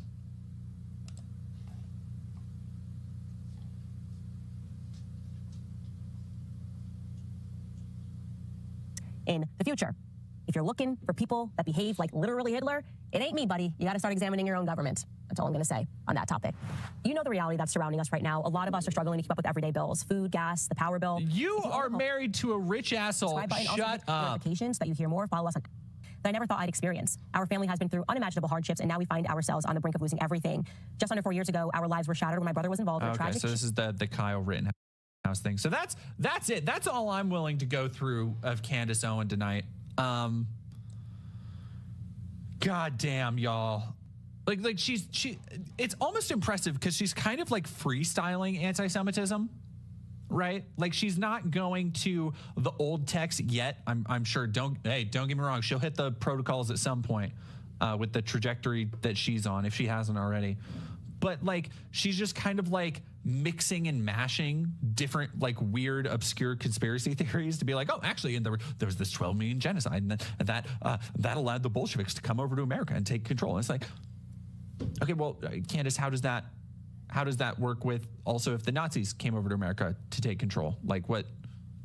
How does all that square? If commies are all, or if the CIA is evil and commies are evil, then what does it say about like the CIA setting up banana republics in South America? Like, yeah.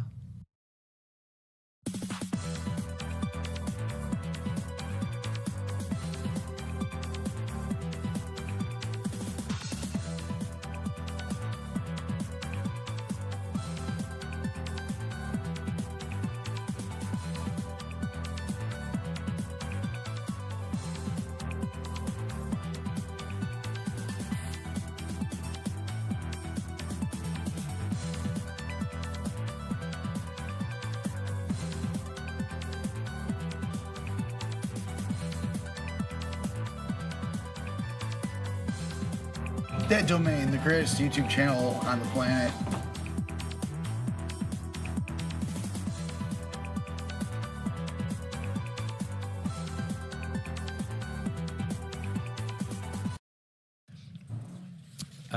Nearly every tested Democrat that this polling firm looked at performs better than the president. This includes Vice President Harris. But the top four in these seven battleground states, Senator Mark Kelly of Arizona, Wes Moore of Maryland, Josh Shapiro of Pennsylvania, Gretchen Whitmer of Michigan. And they have a whole complex way of looking at it and whether or not these people can take votes from Trump that Trump is currently winning and bring them back.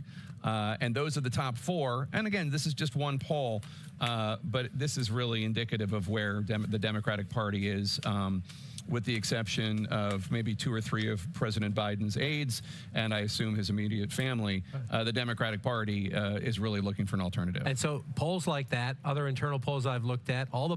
That's a dagger. You said that's the attitude that I believe is in the Democratic Party, with the exception of Joe Biden and a few of his close aides and perhaps his family. That's a bar. That is a bar.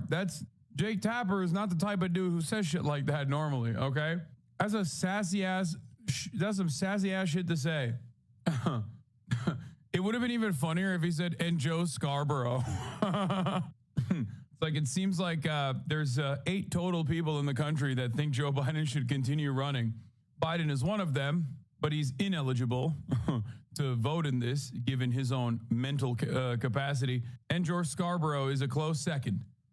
Public polling is being forwarded to the White House every day, forwarded to the president's top advisor, saying, please read this, because it shows how deep trouble you're in. Taken right to the shredder. So let's just look at some of it. Let's just look at some public polling now, to reinforce what Jake was just talking about. This is where we were just after the debate. This is the CNN projection. But because of all that polling, Donald Trump at 272. The light red is lean Republican. The dark red is solid Republican. The gold are toss-ups. Right now, we know, though, that Donald Trump is actually leading here as well. And he's leading here well. Maybe not by a lot. Democrats watching might be complaining, and that he's leading here as well. And he's going to get the congressional district. If the vote was today, he would get all of Nebraska's electoral votes at 2. So there's 302.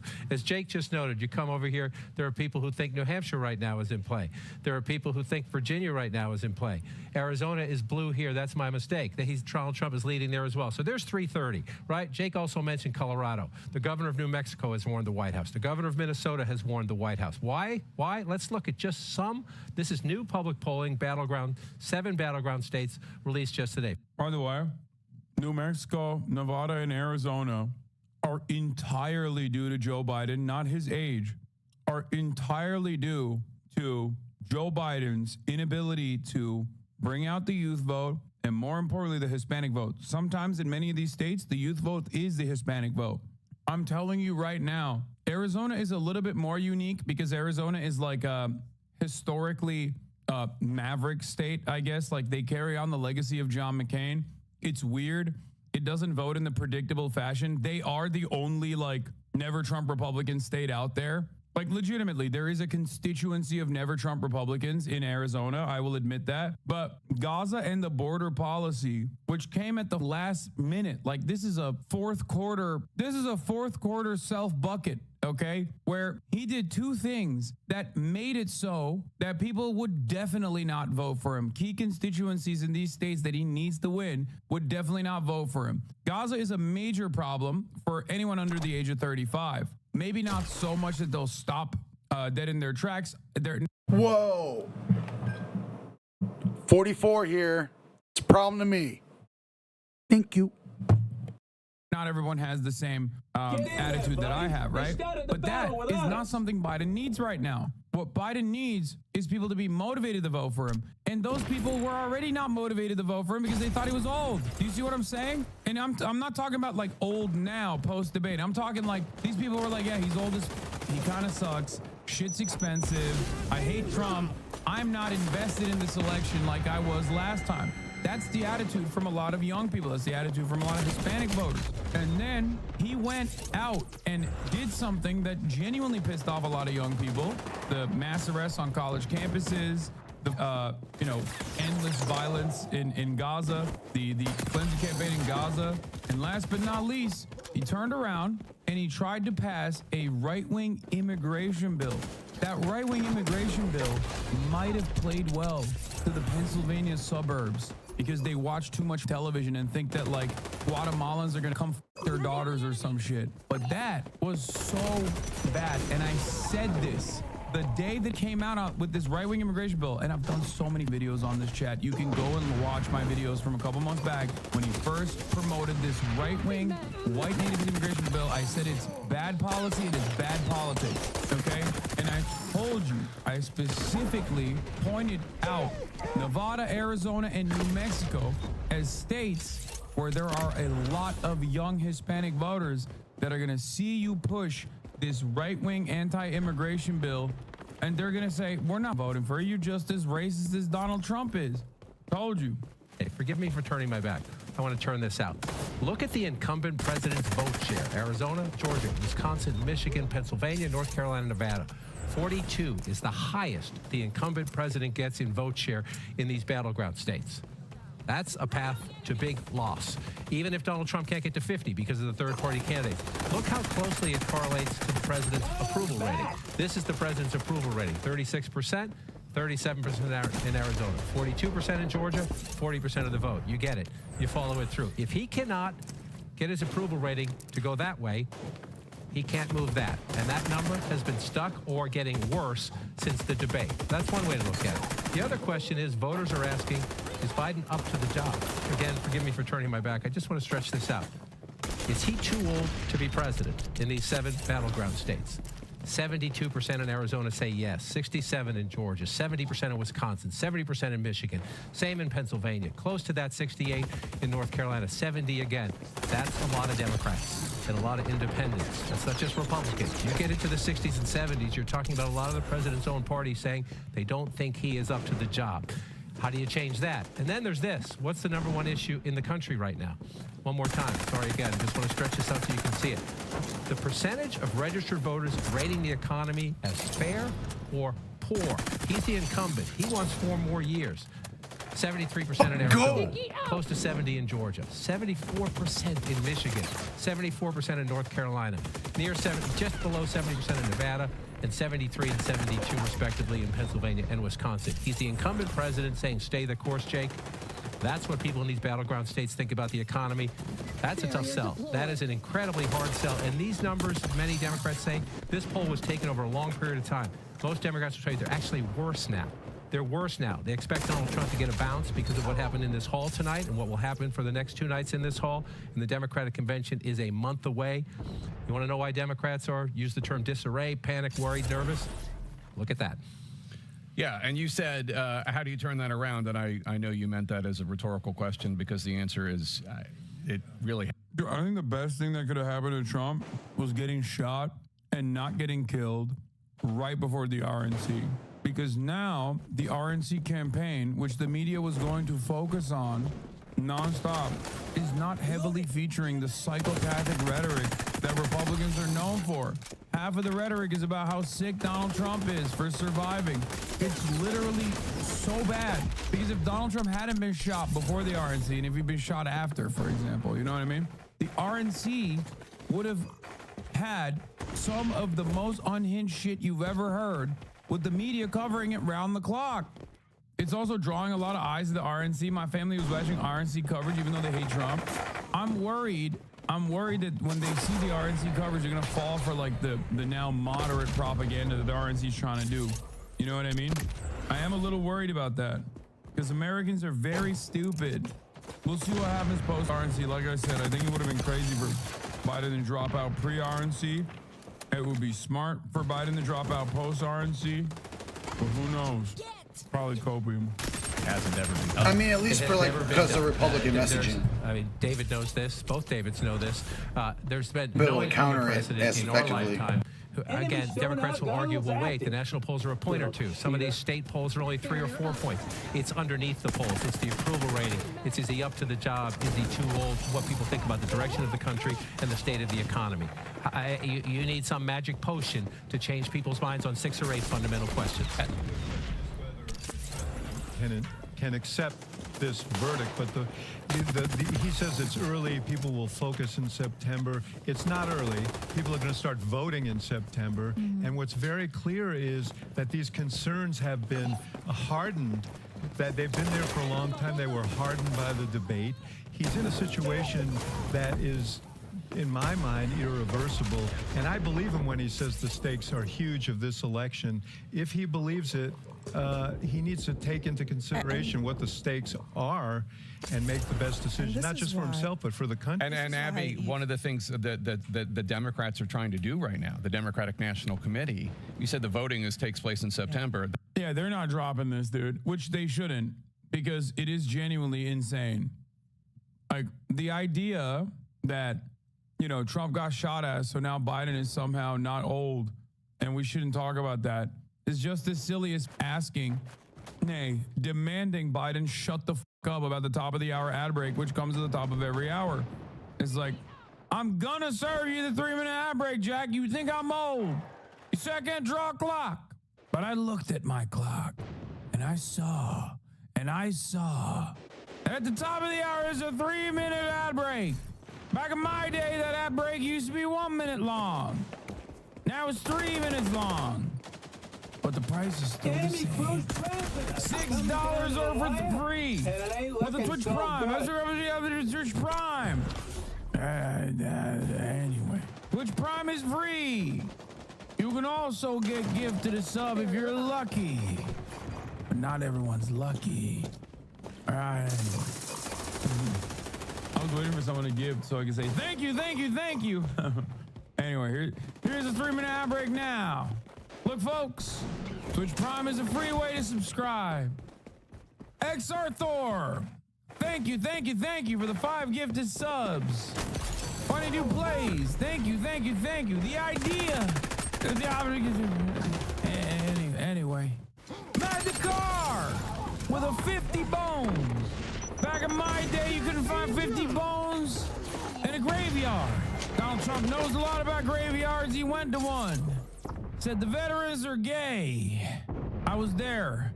I was one of the veterans in the grave. And another thing, World War II was a bad war. I was there too. Came all the way out from Delaware. Unc, you pushing this impression and it isn't getting better? You're wrong. I think this impression is pretty good. I disagree vehemently. I think it's only getting better, actually. Like, my impression is literally getting better as time goes on, because that's how it works. As time passes, I become older and therefore closer to Biden's age. I'm already like more than halfway there. I know you're saying, I know you're saying, Joe, you may not have a Congress. Well, guess what? You all told me I couldn't pass the Inflation Reduction Act. You all told me I couldn't face it. Anyway, we did it. We're going to bring rents down, as I said. We're going to build 2 million affordable homes. And cap rent increases of 5% a year so corporate landlords can't. Is that not good? I think my impression is pretty good. God. Anyway, I don't want to get going.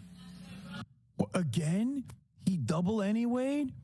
Bro, back in the day, there was like at least a refractory period. Back in the day, there was at least a refractory period between the anyways. Like, there would be like a 3-minute barrier. You know what I mean? He hit the anyway, and then he wouldn't hit it again for like 5. Now the refractory period is lowered. It's literally 10 seconds, dude. Look. Basically, anyway, We did it. Mississippi 4, Mississippi We're gonna bring 5, rents out, as I Mississippi said, we're gonna 6, build 2 million Mississippi affordable 7, homes. Mississippi 8, Mississippi Cap rent 9, increases of Mississippi. 5% a year, so corporate landlords can't. I guess there was a cut. It was edited. I was wrong. They lowered his cooldown. God. Anyway, I don't want. Yeah, no, they cut it. They cut it. Anyway, cooldown gets shorter the older he gets. Biden just tested positive for COVID. Polymarket says earlier today he said he'd consider dropping out. Odds he drops out shot up to 66%. Nate Silver comes out, says big swing in the market. Although I have to admit, my first reaction was the White House would just use as another excuse to run out the clock. Not fair to talk about him dropping out when he has COVID and can't defend himself. He has to maintain a life schedule, etc. Yeah, like everyone is thinking the same shit. You know it's dangerous times. You know it's weird times when I am in agreement with Nate Bronze, dude. Nate Poo-Poo Kaka over here. That's craziness. That's wild. But it is where we're at now. Holy moly.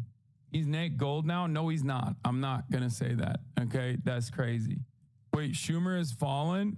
U.S. Senate Democratic leader Schumer told Biden in meetings on Saturday it would be better for the country if he ended his re-election bid. ABC News. Oh my God. All my dogs turned to snakes, dude. I didn't believe in magic. I thought the top of the hour would come and pass. But then I found out that magic is alive in the form of a Twitch Prime. For free, you can turn the 3-minute ad break at the top of the hour into a no-minute ad break at the top of the hour. And if you don't got the Twitch Prime, you can get gifted a sub if you're lucky. That's the COVID edition. Top of the hour, there's a 3-minute ad break. Time is running out. Time is running out for everybody, myself included. Father Time is always chasing me. Chasing.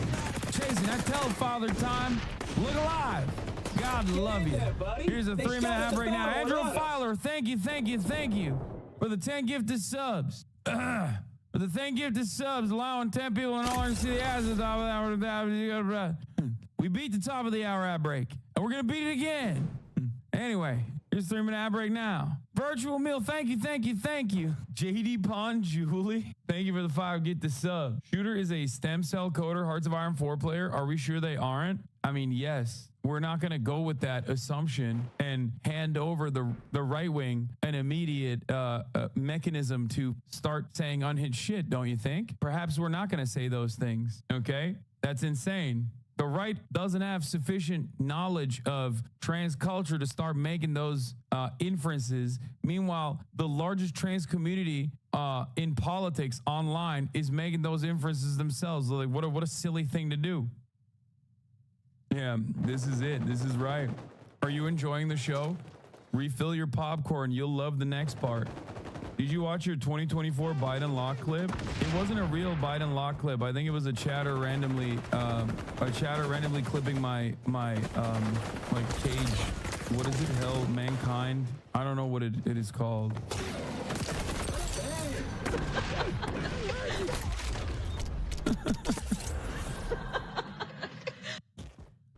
Oh my God.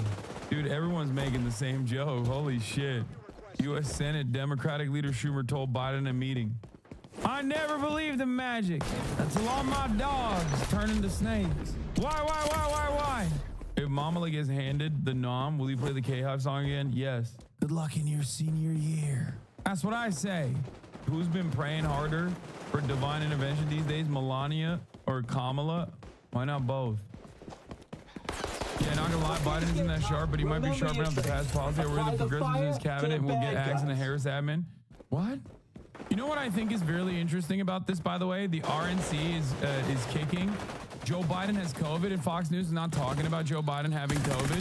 And that's very interesting to me. And I think that's because they want to stay on messaging discipline. We'll see if they actually even incorporate Biden getting COVID into the conversation at all here in Milwaukee. Like they're just like, we are not letting anything else get in the way of the RNC messaging that needs to be communicated to as many people as possible. Laura Ingraham mentioned it briefly, but they didn't turn the coverage directly to Joe Biden getting COVID. Think. Don't you think that's significant? That's a massive issue. When Donald Trump got COVID, every article, every news media immediately started doing round-the-clock coverage. They started doing Death Watch. The reason why Fox News is not doing that right now is twofold. One, because they don't want to come across like bloodless monsters, because they want to try to like restructure their narrative around being a unified party where the Democrats are in a state of disarray. And I think that's what's going on. They're trying to maintain messaging discipline. Also, this is the really bad call that just took place today before the COVID drop. Right before the Trump rally in Butler, Pennsylvania, a group of moderate Hill Democrats held a tense Zoom call. Sorry, the call was before the Butler, Pennsylvania rally, but it just released, I think, today. And also, Chuck Schumer had a conversation with him earlier today where he told him he needs to drop. He needs to step aside. Right before the Trump rally in Butler, Pennsylvania, a group of moderate Hill Democrats had held a tense Zoom call with the White House to express their concern about Biden's ability to win and their ability to win should he tank and take them down with him. The call was even worse than the debate, one of the participants told me. He was rambling. He didn't start an answer and then lose his train of thought. He would just say, whatever. He really couldn't complete an answer. I lost a ton of respect for him. The second participant in the call confirmed this characterization. Hank Green is a certified K-hiver. It's Mamala's time. Anyway, whatever.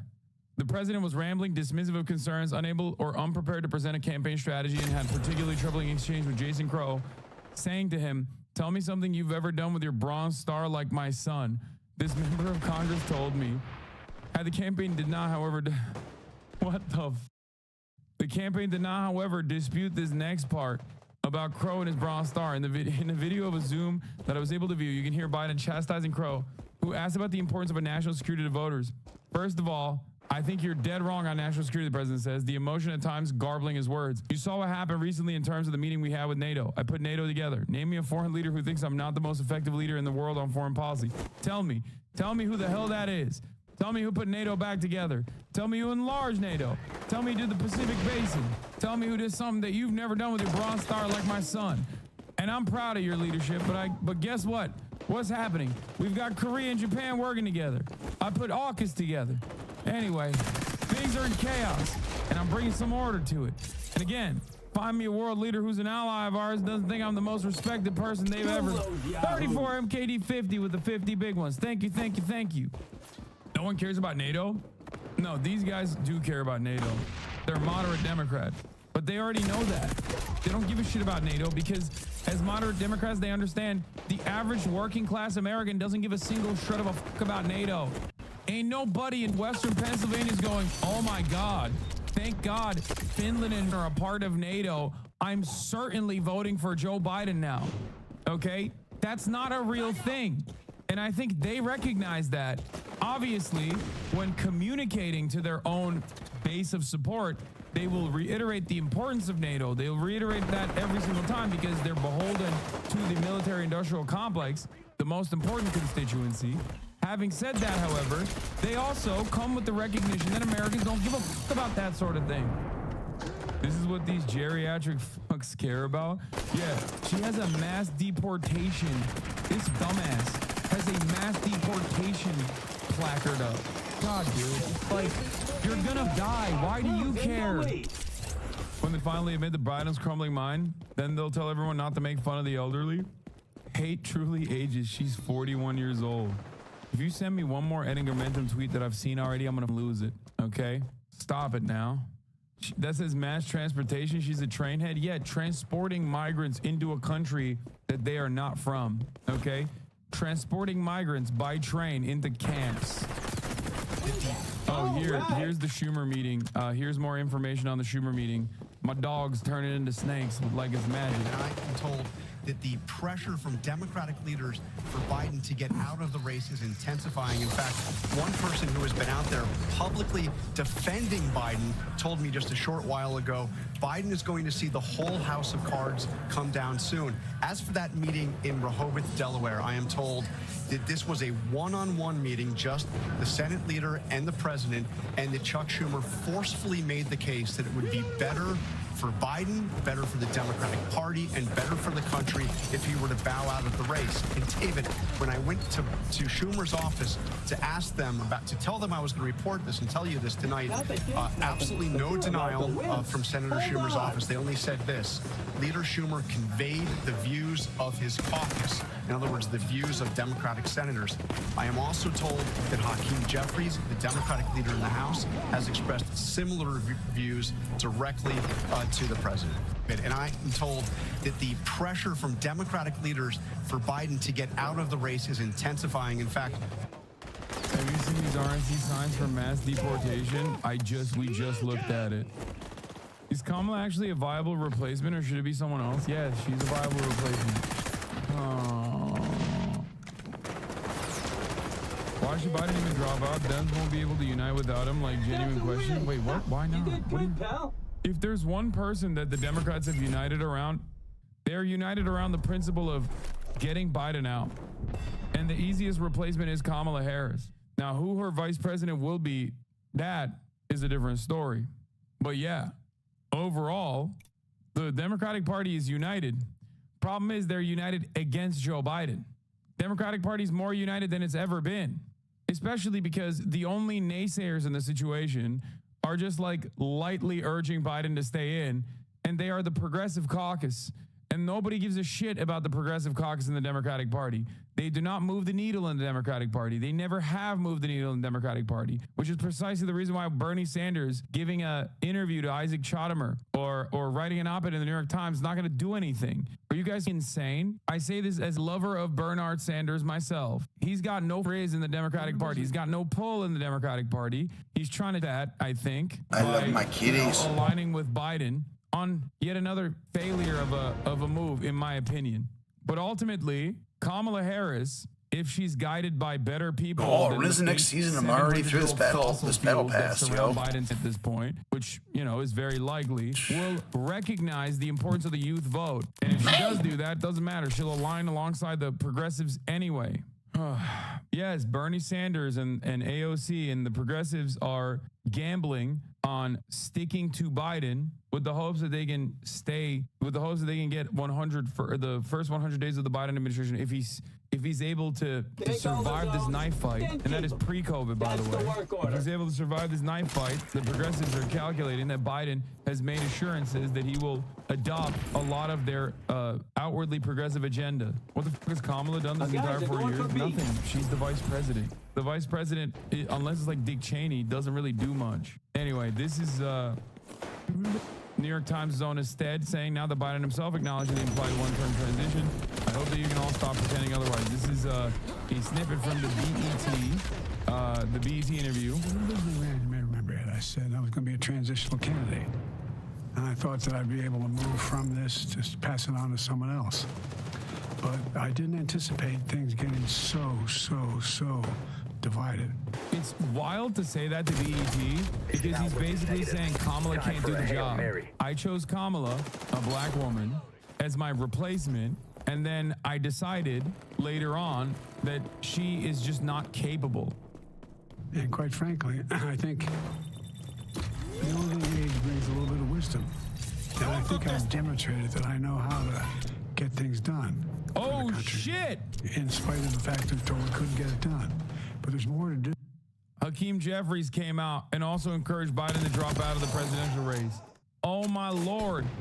Oh, my Lord. One after the other, bro. One after the other. That's crazy. I mean, Hakeem Jeffries is basically Nancy Pelosi. That's it. Nancy Pelosi's been saying this, so it's not shocking. Here's the thread. From ABC News Chief Washington Correspondent Jonathan Karl, I'm told Chuck Schumer had a blown one-on-one conversation with Biden Saturday afternoon in Rehoboth. Schumer forcefully made the case that it would be best if Biden bowed out of the race. Schumer's office wouldn't comment on the specifics of the conversation, telling me only Leader Schumer conveyed the views of his caucus. Hakeem Jeffries has expressed similar views to Biden, according to a source familiar. A Jeffries spokesman tells me the letter sent by Leader Hakeem Jeffries to his House Democratic colleagues speaks for itself. It was a private conversation that will remain private. What?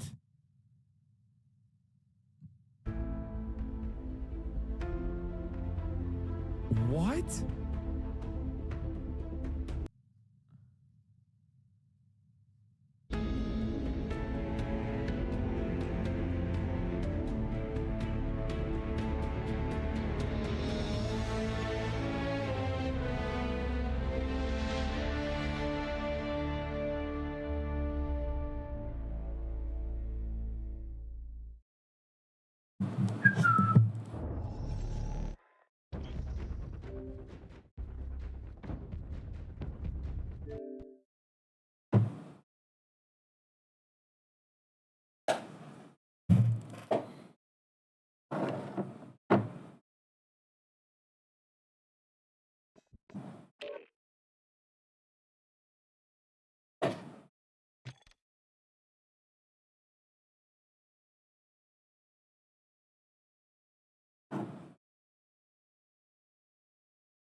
the chat did that.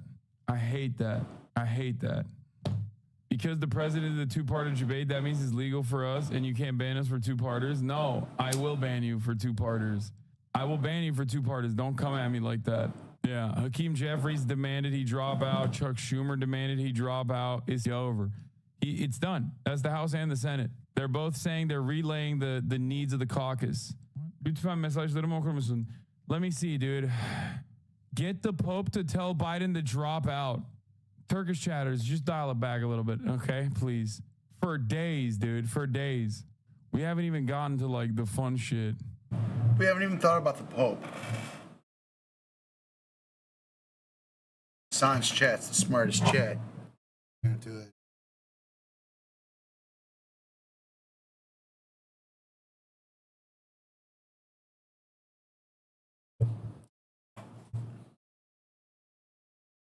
The Pope. Hey, it's the Pope. Oopa. Oopa. Pope.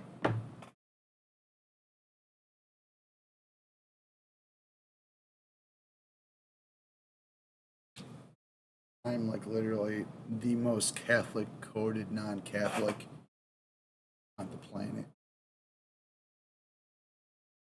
Try me, test me. Who's willing to try me? Who's willing to stand up to this fake Catholic, fake Irish person? Not Irish. From Chicago, my name's Sean. Not Irish. Y'all. I'm not even going to say what I am. It's so ridiculous. It's like literally the opposite of like Irish Catholic. The literal opposite. I just gave it away.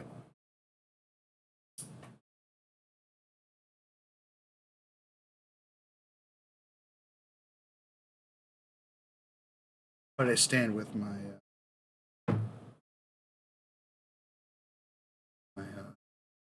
Irish Catholic brothers and sisters, particularly in Northern Ireland.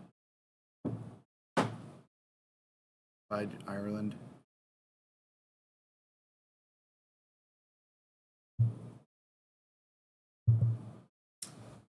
John Stones match. We're there. We're at 7:30, so I'm just gonna hit.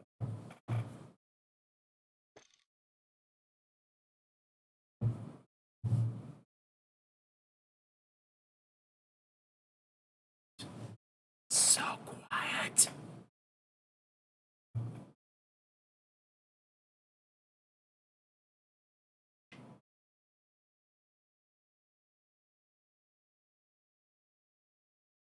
Green cans, man. Cool shit.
Yes, keeps on trying to tell me some shit.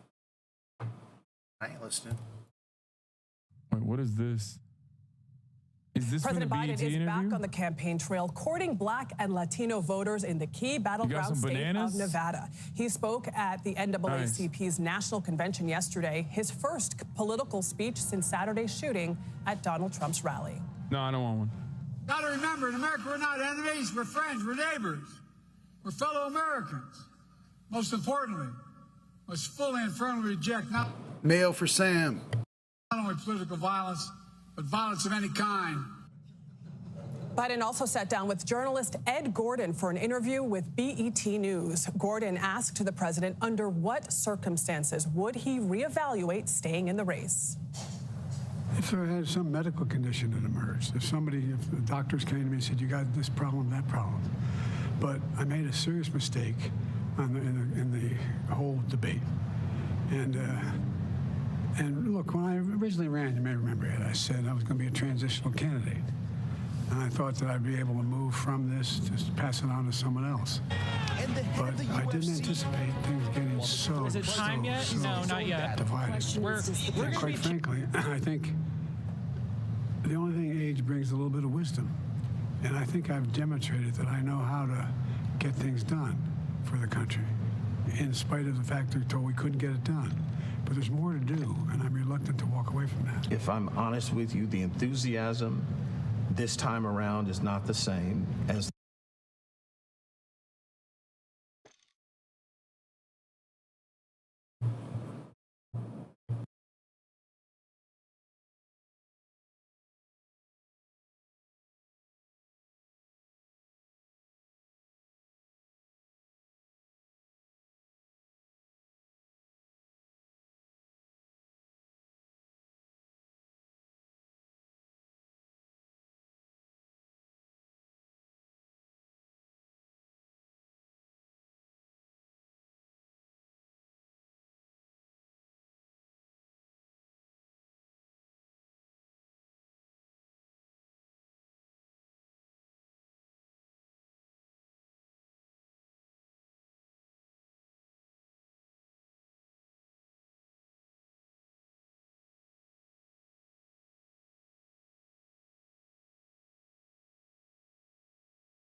Damn. Well, that's a black man telling him that at BET. Perhaps this will sway away. This will stop Biden from being like, no, you don't understand, Jack. Only black people want me to run. I will not be looking at the polls. the last time you won. There is a certain disenchantment. Detroit, Philadelphia, Atlanta are going to be deciding factors in that 270 you've got to get to. I'd like you to take a moment and tell Black America what you want them to know. Why should they turn out for you? Because they know where my heart is. They know where my head is. And by the way, if you notice, whether it's young black... Do they? Based on what you said back in the day, I don't know, but I'm not going to speak for... I'm not going to speak for Black. Peace and love. Blacks or young whites or one Hispanics or young Asian Americans, they've never focused until after Labor Day. I mean, the idea they're focused intently on an election. Dude, right? you were the president. You are the president. What am I saying? You're the president. You're the president currently. You're not like an unknown person, bro. Also hitting the hard B, young blacks on BET. Wow, dude. That's crazy. Might as well just come out and start saying colored again. You know what I mean? That's like, what are we doing here, bro? What the fuck is going on?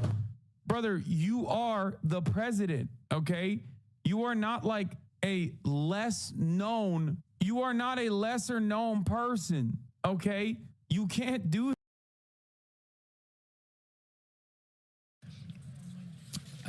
nearly doesn't really do much. Anyway, this is so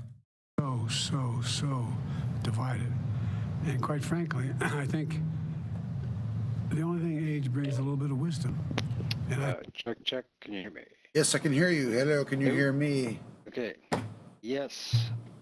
Howdy doody. Pretty goody. How are you? Except for. That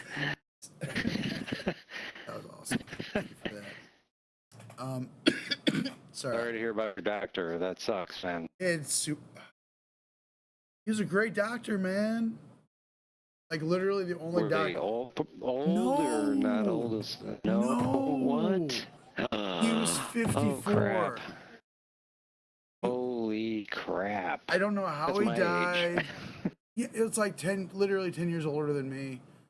The best doctor I've ever had. Like, it's dude, heartbreaking.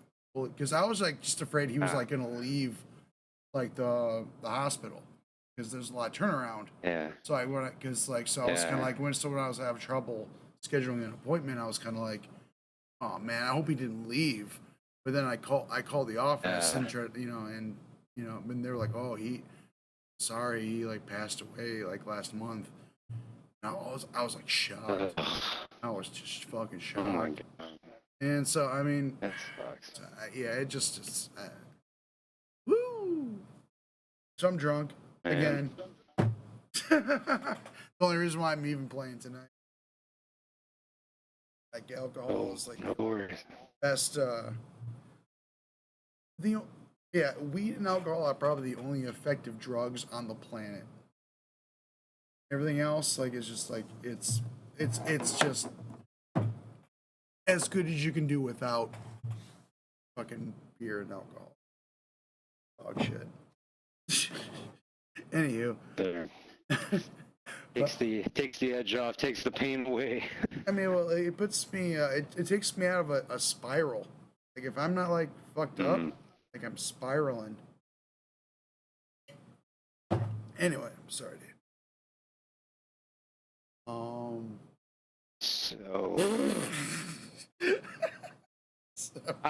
super sorry. It's all good. I was gonna say I did play XDEFIANT one night. I did get in there and try it. It was fun. It was cool. Yeah, you like the newest iteration. You've like the. I guess I was trying to guide a bomb. Walk a bomb to its destination or whatever. When was the last time that you played it? Yesterday. Oh, yesterday. You played it yesterday. Oh shit. Okay, so you're in there. All right, right on. Cool, sweet. Well, if you ever want to jump in, yeah, not long. Yeah, for sure. It's, I'm pretty much like I'm in love with it. I think the maps are really good. But the thing is, like, the difference between, in my opinion, the difference between the two, as far as like the grind goes, like the XDEFIANT grind is like a perma grind. Like it's not going to end, and it's not going anywhere. So it's kind of like you can kind of just do it. Like I'm not even close to getting anywhere near like done with. Like I got one gun, the AK-47 and AR. I maxed that one out as far as you can go, and you unlock the highest camo you got, and that is the only one. And like every other weapon I have, not even close. So it's like it's a super grind, and it's wow. But it's like the gameplay is. I think the gameplay is fantastic. I think it's like just feels really clean and really good, and like honestly, and I think it takes more. It's more challenging. I think it's more challenging than Call of Duty, and it'll make you a better player. But that's just my opinion. And I gotta say, at the same time, when Black Ops 6 comes out with the new movement, that might be like I might not be able to play anything else. So I don't know. I don't know where I'm at right now. Yeah, because that might be fantastic. Is XDEFIANT free? Yeah. Is it free because it's just in a beta mode right now? Is that the deal? No. It's a free-to-play game. If you want to get the cosmetic How are they making stuff, money? You can buy like the battle. You can get the battle pass. Or you can buy You can buy skins. And stuff like that's that. how they're making money. Yeah, they just make it just purely cosmetic stuff. Okay. And so I mean, you can just literally, you can play it and unlock everything, 100% free if you don't feel like getting And honestly, they haven't really they only put out one really cool looking skin that I've seen, and it's like $37. Like I'm like not. It's not that cool. But anyway, Yeah. but we'll see. All They right. just they've only been up and going for a few months, so it's just real. The maps are really good. It's a great game. That's all I can say. I mean, and like I'm able to switch back and forth, no problem. Like that's usually an issue for me, like trying to like switch between games. I'm super sensitive to that, but like I'm going back and forth between Call of Duty and XDefiant, and like they're not like it's different. Honestly, it is, and it'll take time to get used to. But like switching back and forth has not been an issue for some reason. Why? But it's great. I love it. Yeah, the little that I played, I saw that, it does seem pretty seamless. Whereas, like, if I was in Far Cry, it definitely, Far Cry and Call of Duty did seem to kind of fuck me up a little bit. Oh, I could see that. Because it's quick, it's fast, like Call of Duty. That's why I think it's easy. Yeah. Anyway, you down for some duos here? You want to do some or sure. Yeah. Yeah, let's do duos. We could do XDefiant, like tomorrow or something. I'm gonna go back in there maybe you want. tomorrow and because I've been grinding that since I finished the camo grind. So I've been on that and kind of just jumping in here play with you and play with Warzone and stuff like that. But if you're in the mood or if you're just I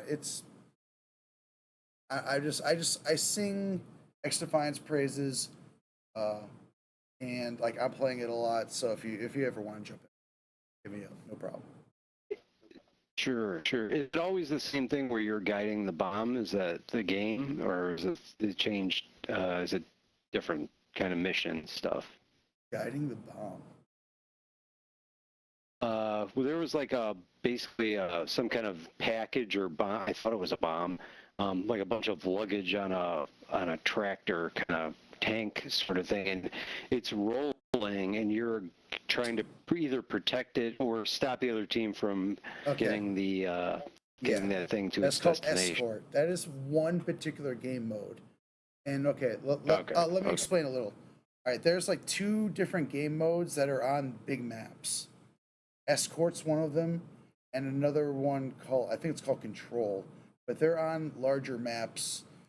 And that escort, you either defend or you kind of try to push back this quadrupedal robot thing. Yeah, you've seen it. Right. I never play that game. I never play that mode. Every other map and every other mode, if they've got team deathmatch, they've got domination, they're on totally different maps, smaller maps than the one that's escort. Oh, okay, cool. And great maps, but also like game modes that you're totally used to playing. Like I said, domination. There's team deathmatch. There's I think a mode called Occupy, which is basically hard point. They have a mode called what is it called? Hot Shot, where it's kind of like Kill Confirmed, but like the one who has the most tokens is powered up. It's pretty similar though. But definitely Call of Duty modes that you would be more used to. And because Escort's its own. It's kind of a special mode. And honestly, like I don't really play that much. Like I'm thinking about going in and just playing because there's like Escort and I think what the hell's the name of it? I think it's Control. They're on the same maps. They're bigger maps, but Control is like you try to take over different areas, kind of like an ABC. Almost like did you ever play like the big map modes in like Call of Duty, like the like big control maps, Ground War? Yeah, once or twice. Yeah, I've done that. Kind of like that. So the other modes in XDefiant are very, very Call of Duty-ish. That Escort's not very Call of Duty-ish. It's all okay. long story short. All right, I'm gonna dip a toe back in, and I'll play around with it, and then we'll jump in together. Hit me up. Yeah, I can help you navigate around the game. If I'm pretty good. I like Yeah. Cool. Well, hey, let's. I've already brought us till 10 minutes to 8. Just blabbering. Super sorry. Do you have time for Warzone, or do you just want to jump into some multiplayer? Yeah, I do. I wanted to get down, and we're gonna something on but yeah, no, it's not like I have to be. We will play super aggressive. And therefore maybe we'll die quick.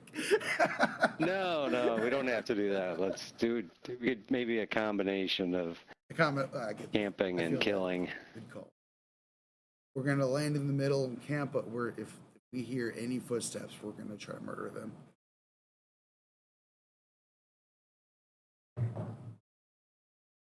How's my mic coming in? You hear me okay? Any echo? Yeah. No. Awesome. Good. Yes. Maybe. Yeah, maybe a tiny bit. Well. No. It's good. It's good. Right. It's good. No adjustment needed. I'm gonna just let me try one thing.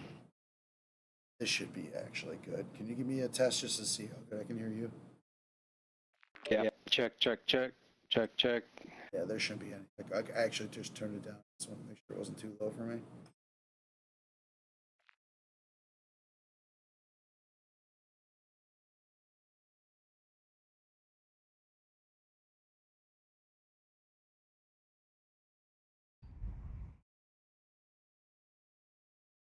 So I sent you a link to my current live stream right now. I'm streaming live. And if you were doing the same thing, I would pull your stream up on my second screen so I can see what you're seeing. Just for shit to do with.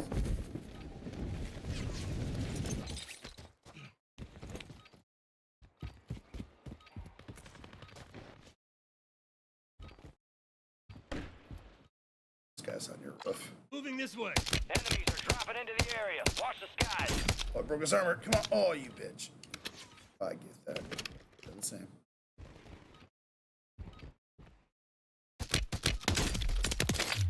It's just scary. All stations, this is Shadow 01. Deployment to the war zone has been authorized. I can't wait for the next Call of Duty so they can get Graves out of here.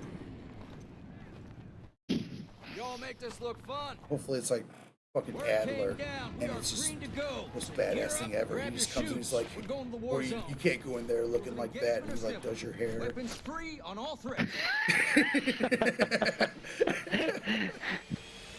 Everybody's hair will look like Adler's. And be like a Adler clone army. I'll die happy. Team leader, set a drop point for your squad, soldier. Look, I mean, it seems like Old Town is always in the middle. Like I don't know. Let's check out this spherical building. I'm not even sure what that is, but it's kind of in the middle, and it might be fun. I'm gonna jump right now. At the one, shit, do you see I it, Mark? can't find it. Where is it? Right in front of me. Okay, I just jumped. I see it. All right, I found it. I'm parachuted out, so I think that's a museum. It looks like a museum.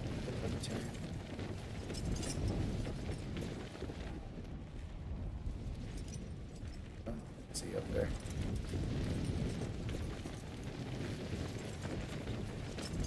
Wait, no, you're down there. Holy shit, there's another. Okay, we have an enemy above us. I thought that was you, but it was not you. Targets are up. Go Oops. down. Whoa. I'm inside. Okay, I'm coming to you. Oh, ouch.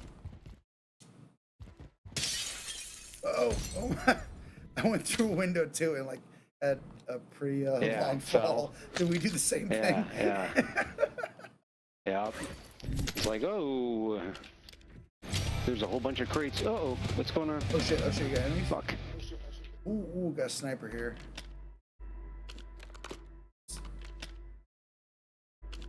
Yeah, I'm gonna take the sniper. Got it.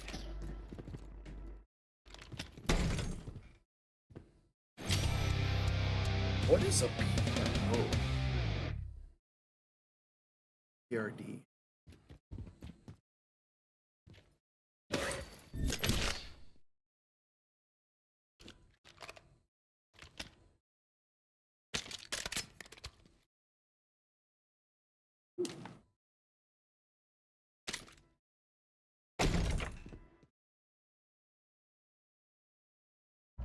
You're losing ground. Move it.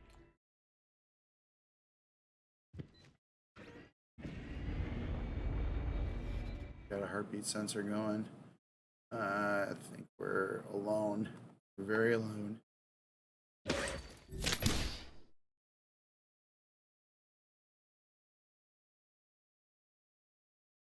How you doing? Whoa, it's like a big hole in the floor. I got my weapons. There's a big hole in the floor. That's interesting. Is there, how deep is it? Is it going to hurt you if you jump down? There's a rope. Yeah, probably. Yeah, I'm doing. There's a rope though.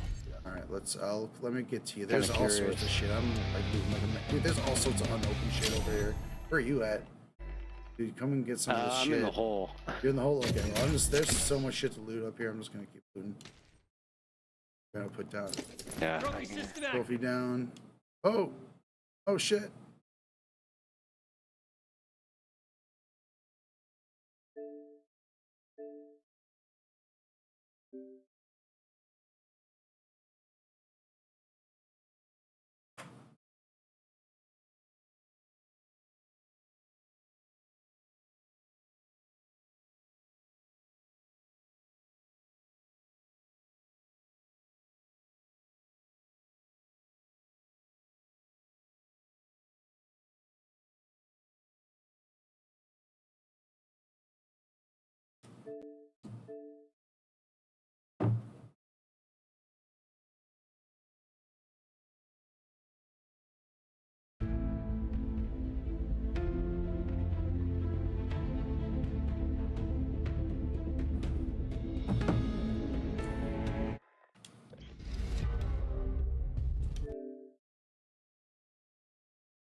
Might be rejoining.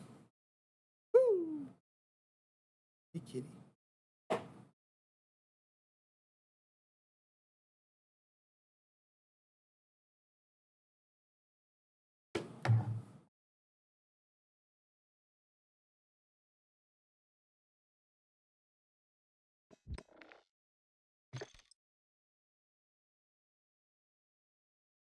John, can you hear me?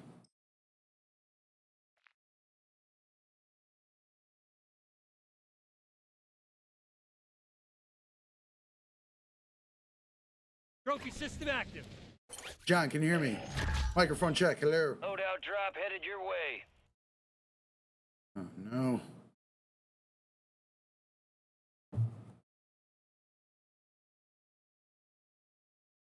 John, can you hear me? Gas is inbound, marking a new safe zone. Hello. Can you hear me? Hello.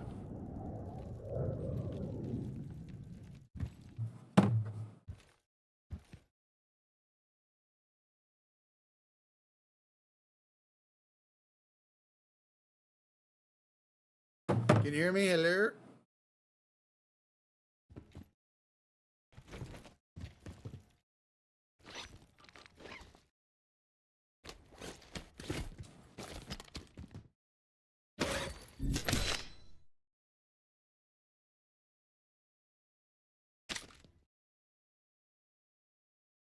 Here's a self-revive.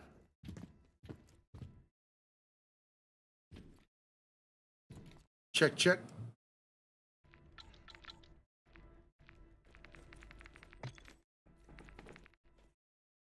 John, can you hear me? Hello. Gas is inbound. Hello, John. Hello.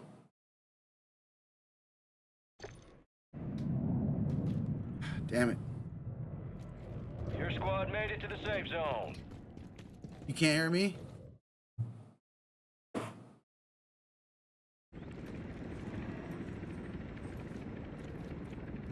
There.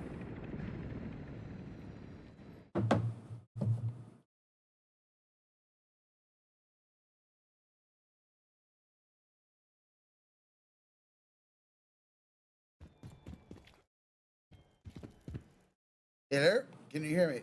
Sit right behind you. Hello?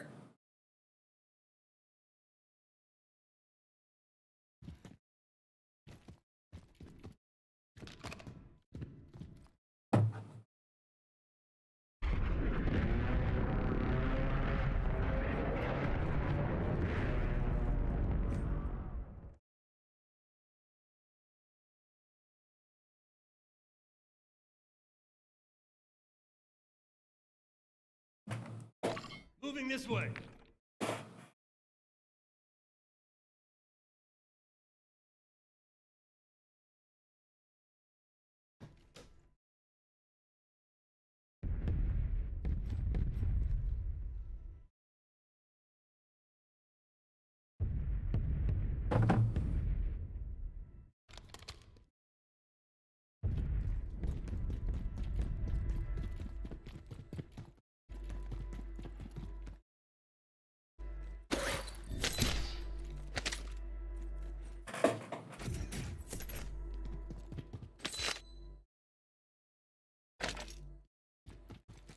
Setting Claymore.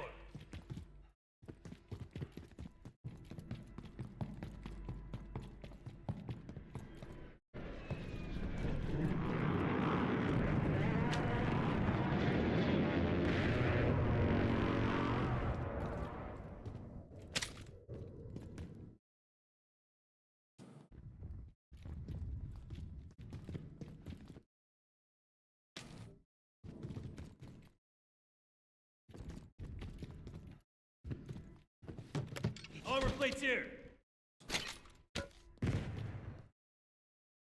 Eyes on field upgrade. Moving here. Gas is closing in. Relocating the safe zone.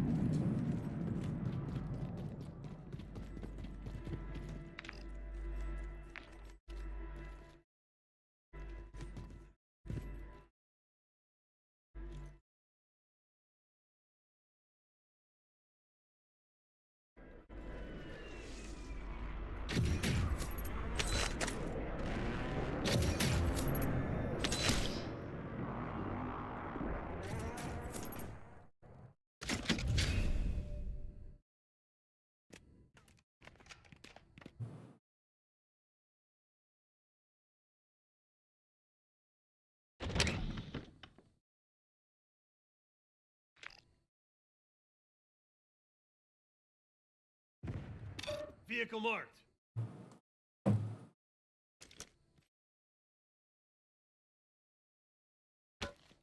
Gas is moving.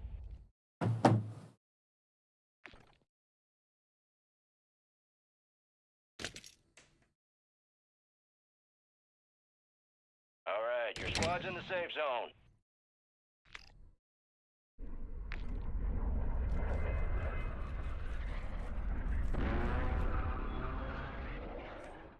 Roger.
Mic check. Can you still not hear me? Microphone.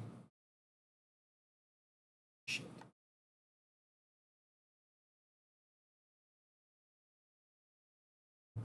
You got gas This is pretty inbound. hilarious. Safe zone relocated. Enemies are dropping into the area. Watch the skies. Shit. Contractor. Complete contracts and get yourself paid.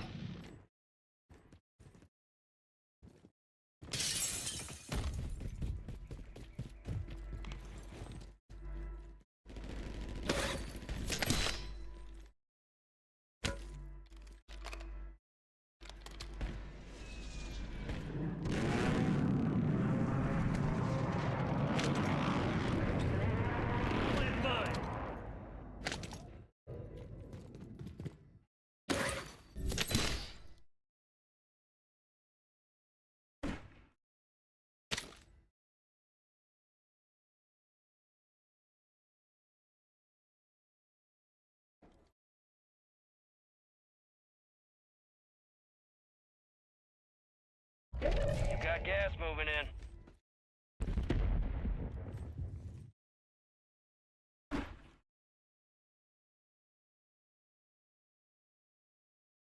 All squad members are in the safe zone. Tossing Semtex.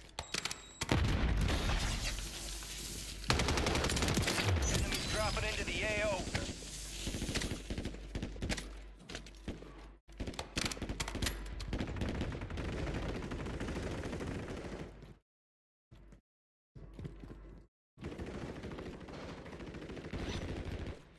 Got armor here.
Gas is moving in. New safe zone located.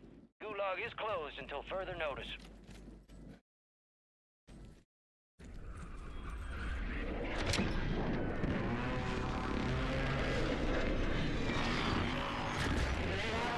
Got a loadout drop inbound.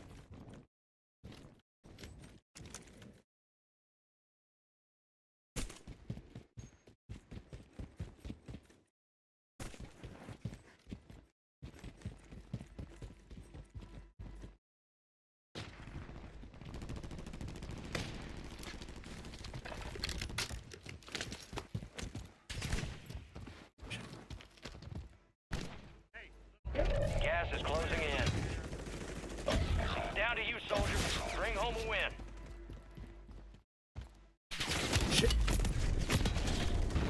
They hit us hard, Let's Enemy movement. Get Found back their up sniper. there, Cancel yep. my left.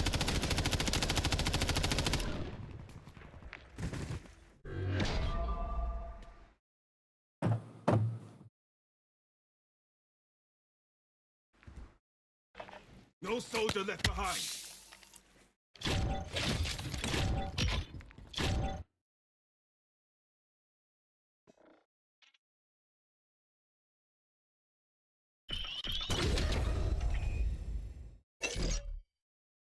Can you hear me?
All right. How long have I been streaming? Get back into some XDEFIANT. Why not?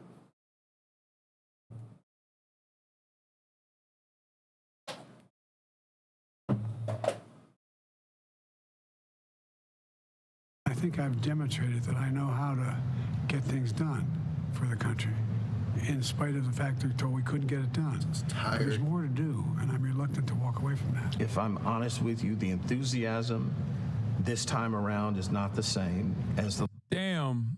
Well, that's a black man telling him that at BET. Perhaps this will sway away. This will stop Biden from being like, no, you don't understand, Jack. Only black people want me to run.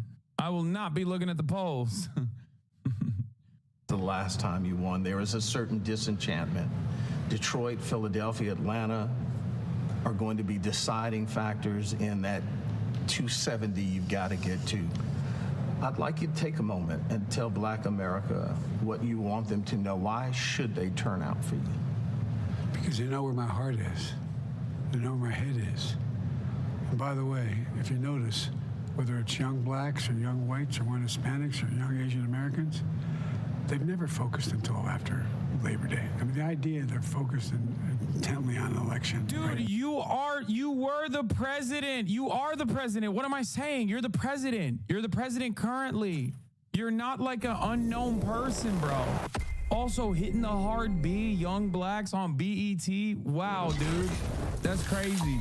Might as well just come out and start saying colored again. You know what I mean? That's like, what are we doing here, bro? What the is going on? Brother, you are the president, okay? You are not like a less known, you are not a lesser known person, okay? You can't do this. You can't say this. Like, what he is describing is for a general election when, like, the 2 terms are over, okay? Like, 2 terms are over. You got Donald Trump and Hillary Clinton, right? Like, in that circumstance, people just start paying attention a little bit later. It's like, young POC would be better. I never said that, bro. Young black people, okay? It's not that hard to just say, like, black people. It's weird. It just sounds real weird, especially when Jim Crow Joe is saying blacks. Yeah, you can say black. You just, you know, as long as you slap on a people back there, it's fine. Now is not there. And by the way, if you take a look at the presidents who have won at this stage of the game, the last 7 or 8 presidents, 5 of them were losing at this time by significant margins. The point is, we're just getting down to game time now. Ed Gordon joins us now from Los Angeles. Ed, good morning. We cannot wait for that interview in full. Expand for us on what you were talking to the president about that disenchantment that you're hearing from black voters. What are the specific concerns you're hearing, and what are the differences that you're hearing from younger black voters versus older black voters? Good morning. I think it's important for us to note that while there is disenchantment, and I think the disenchantment grows from the question of his age and whether he's going to be able to hold out all 4 years of his term, I must be fair and suggest that particularly during the last 2 live events he's been a part of for African American voters in Detroit and yesterday in Vegas at the NAACP convention, he was met to raucous applause, cheers of 4 more years, 4 more years. If he is concerned about those who are asking him to step aside, he is not showing it. You know, it was interesting, Ed, yesterday at the convention, he did not respond to the question, like, at all about young black voters specifically. Hey, by the way, notice how no one else said young blacks? Not on the panel at all. Perhaps that's deliberate because it sounds weird when you say it like that. Young blacks sounds weird, okay? Why don't they say African Americans? That also sounds weird. Nobody says that anymore. No one says African American, bro. What do you mean? It's because they're American. They're just black. Like, it's just American, dude. What are we talking about, dude? What the Oh my God. African Americans when you're trying to be too politically correct because you're racist? Exactly. How can you say this when you said you'd be training with the All Blacks? Yeah. Navarro speaking now, fresh out of the can. I don't care, dude. Come on. I'm not dialed into the RNC to hear from Peter Navarro. I mean, it's funny that he literally got out of and immediately went to the RNC. But a Dem senator eyeing the weeks ahead tells me the party needs to throw it open if Biden drops out. The senator acknowledges VP would have an inside track, but says a contested convention will be galvanizing and get them in the rarefied air of Trump-level attention. Yeah, no, that's wrong. That's so, yeah, I don't know who this person is, but they're wrong, okay? They're so wrong. What an insane thing to say. Yeah. A Dem senator. You know who it was? That senator? Robert Menendez. Former Dem senator. It's Bob. It's Bob saying it. Speaking of Bob, no, he has resigned. Democratic Senator Bob Menendez tells allies he will resign after bribery conviction. Yeah, Gold Bar Bob is gone. Another reason why I hate the Democratic Party. Egypt did it again. Yeah. President of Mexico, El Sisi, took his ass out. Understand that an open convention would let Harris win the position rather than being given, but she's the only choice to me. No, I don't think it's good to have the open open convention. High praise for Kamala Harris. At one point, he said, you know, she's a great vice president. Didn't you say a leadership contest would be energizing and attention-grabbing? No, I didn't say that. No, I never said that. I said the exact opposite from the start. This change needs to be made swiftly, and it needs to be done in a decisive way, and communication needs to reflect that. I never said that it would be great to have an open contest. Can you explain why? Because an open contest, you might be mistaking me for maybe something that Jenkins said. I don't know.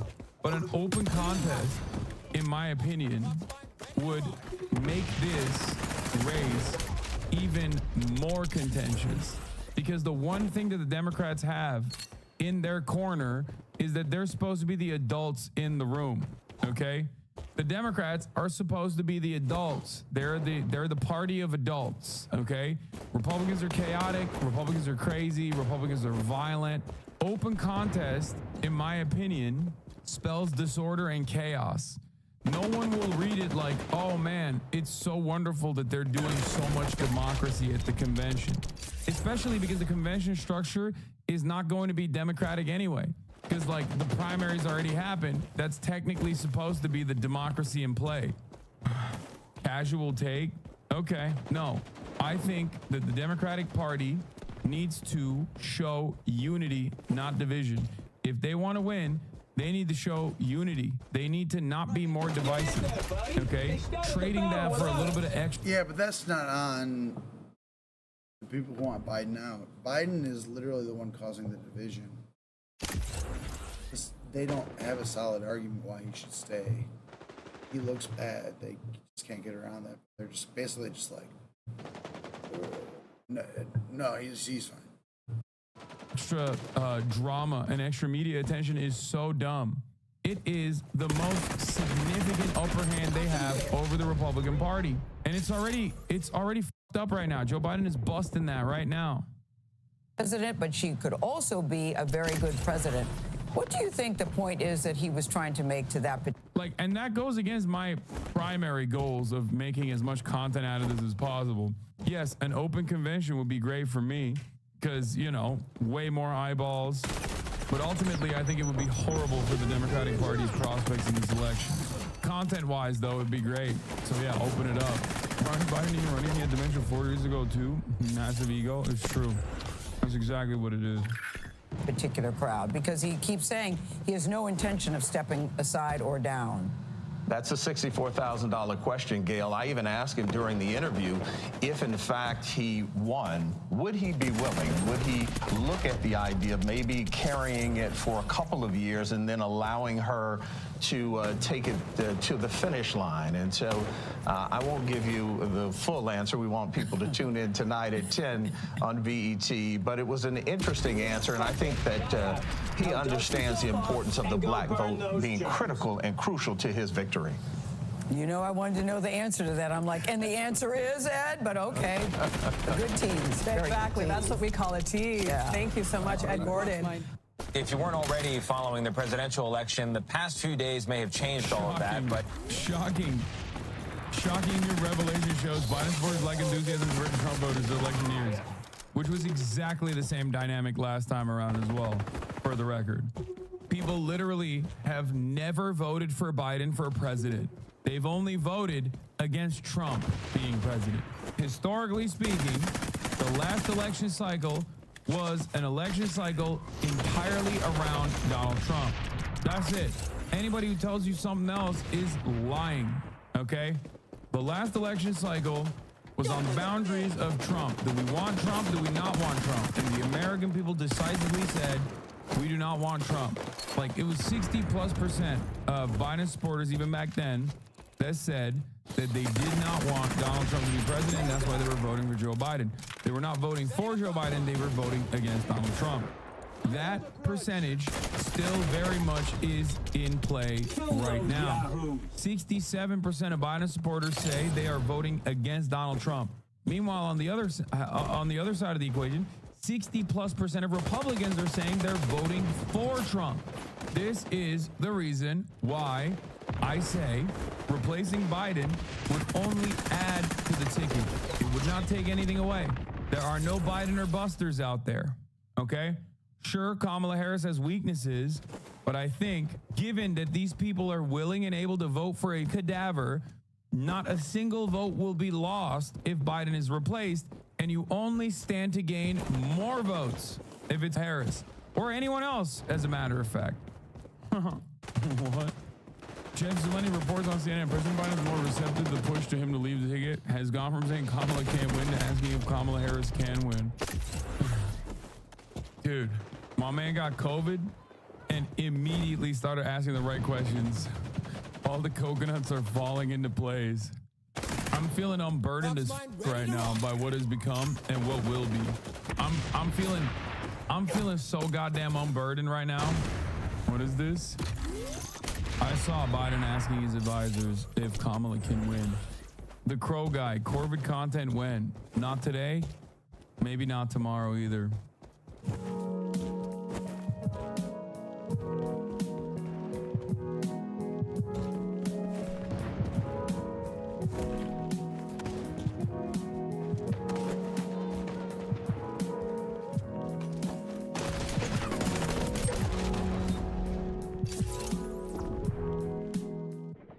GOP?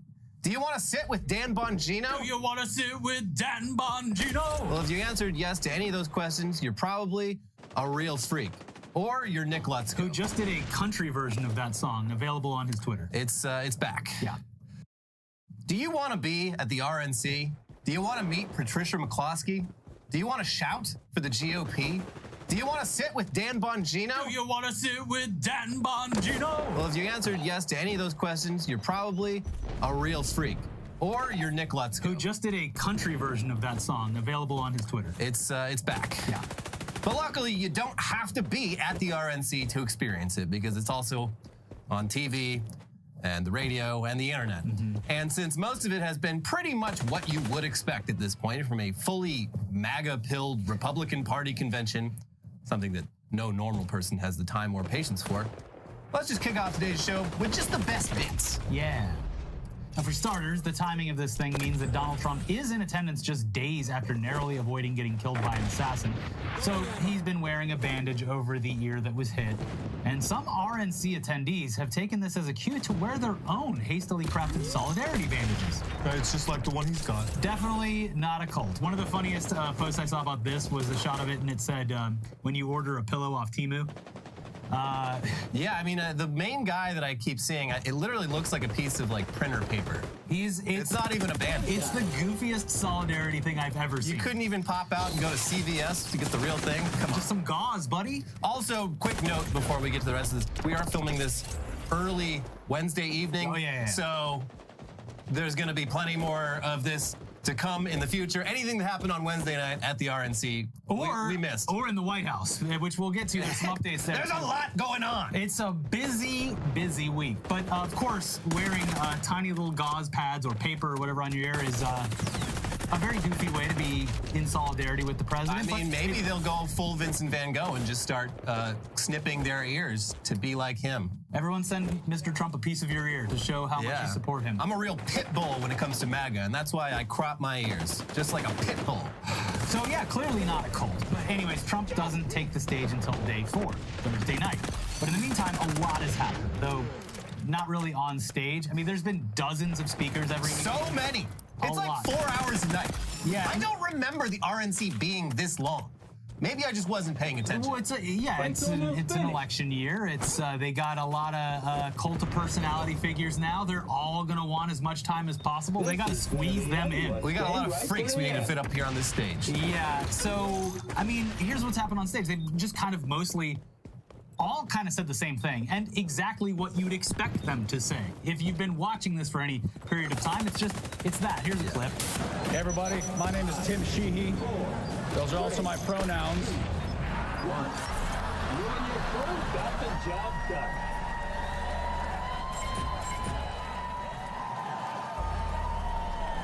Okay, well, I mean, we do got to give this guy some credit for managing to inject a tiny amount of life into that dead horse before beating it to death again.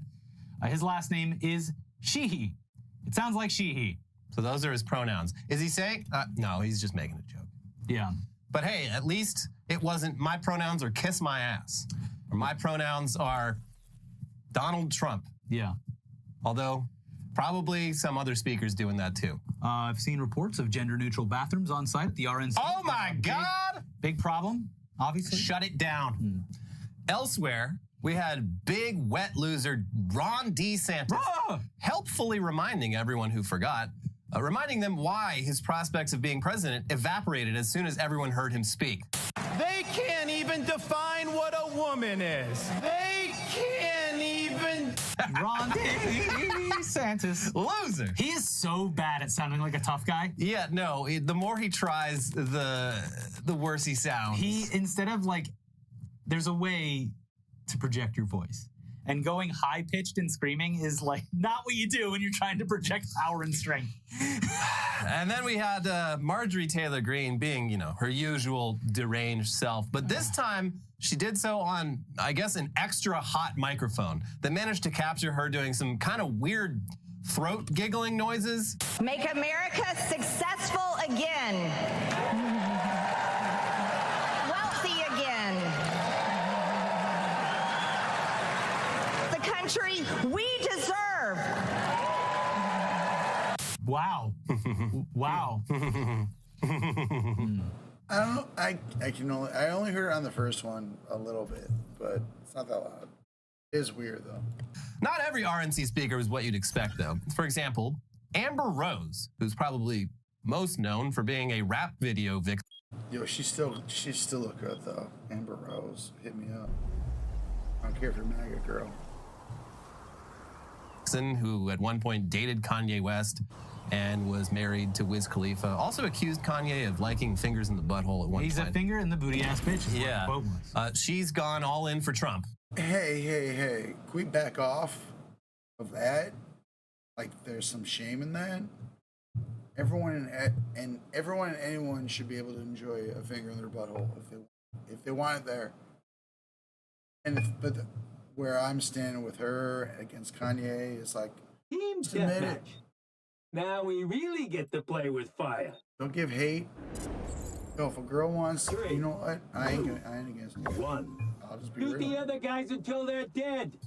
Real. Despite Republican values seeming pretty out of step with the fact that she's actively an OnlyFans model, and she also previously helped organize the Slut Walk. She's on OnlyFans. I might get on that shit. I'm gonna admit it, because she's. There's anything wrong with that, but that would be going against what they project as their values. These are things they don't like. Exactly, yeah. So anyway, she spoke at the RNC, and here's what Matt Walsh had to say about that. The RNC gives a primetime speaking slot to a pro-abortion feminist and self-proclaimed slut with a face tattoo whose only claim to fame is having sex with rappers. Truly an embarrassment. Not a single voter will be mobilized by this person. Says the man who was selling a stuffed animal version of himself wearing a diaper. Diaper fetish plushie months. of himself. Yeah. And also, Matt Walsh, I think you're wrong, because there's a lot of very horny people out there. Yeah. I'm sure people do vote based on not just vibes, but horniness. That's true. Amber Rose also appeared in a music video that premiered at the RNC by MAGA rapper and fellow face tattoo haver Forgiato Blow. We voting Donald Trump, baby. America needs saving. Okay, so that's it's just something. I remember the days of yore when the Democrats were the ones making cringe like this. Close to my heart. I think about it almost every day. I wish I didn't. I wish I could escape from this prison. But Hillary in 2008 had this song called Hillary for You and Me that is the lamest fucking song ever recorded.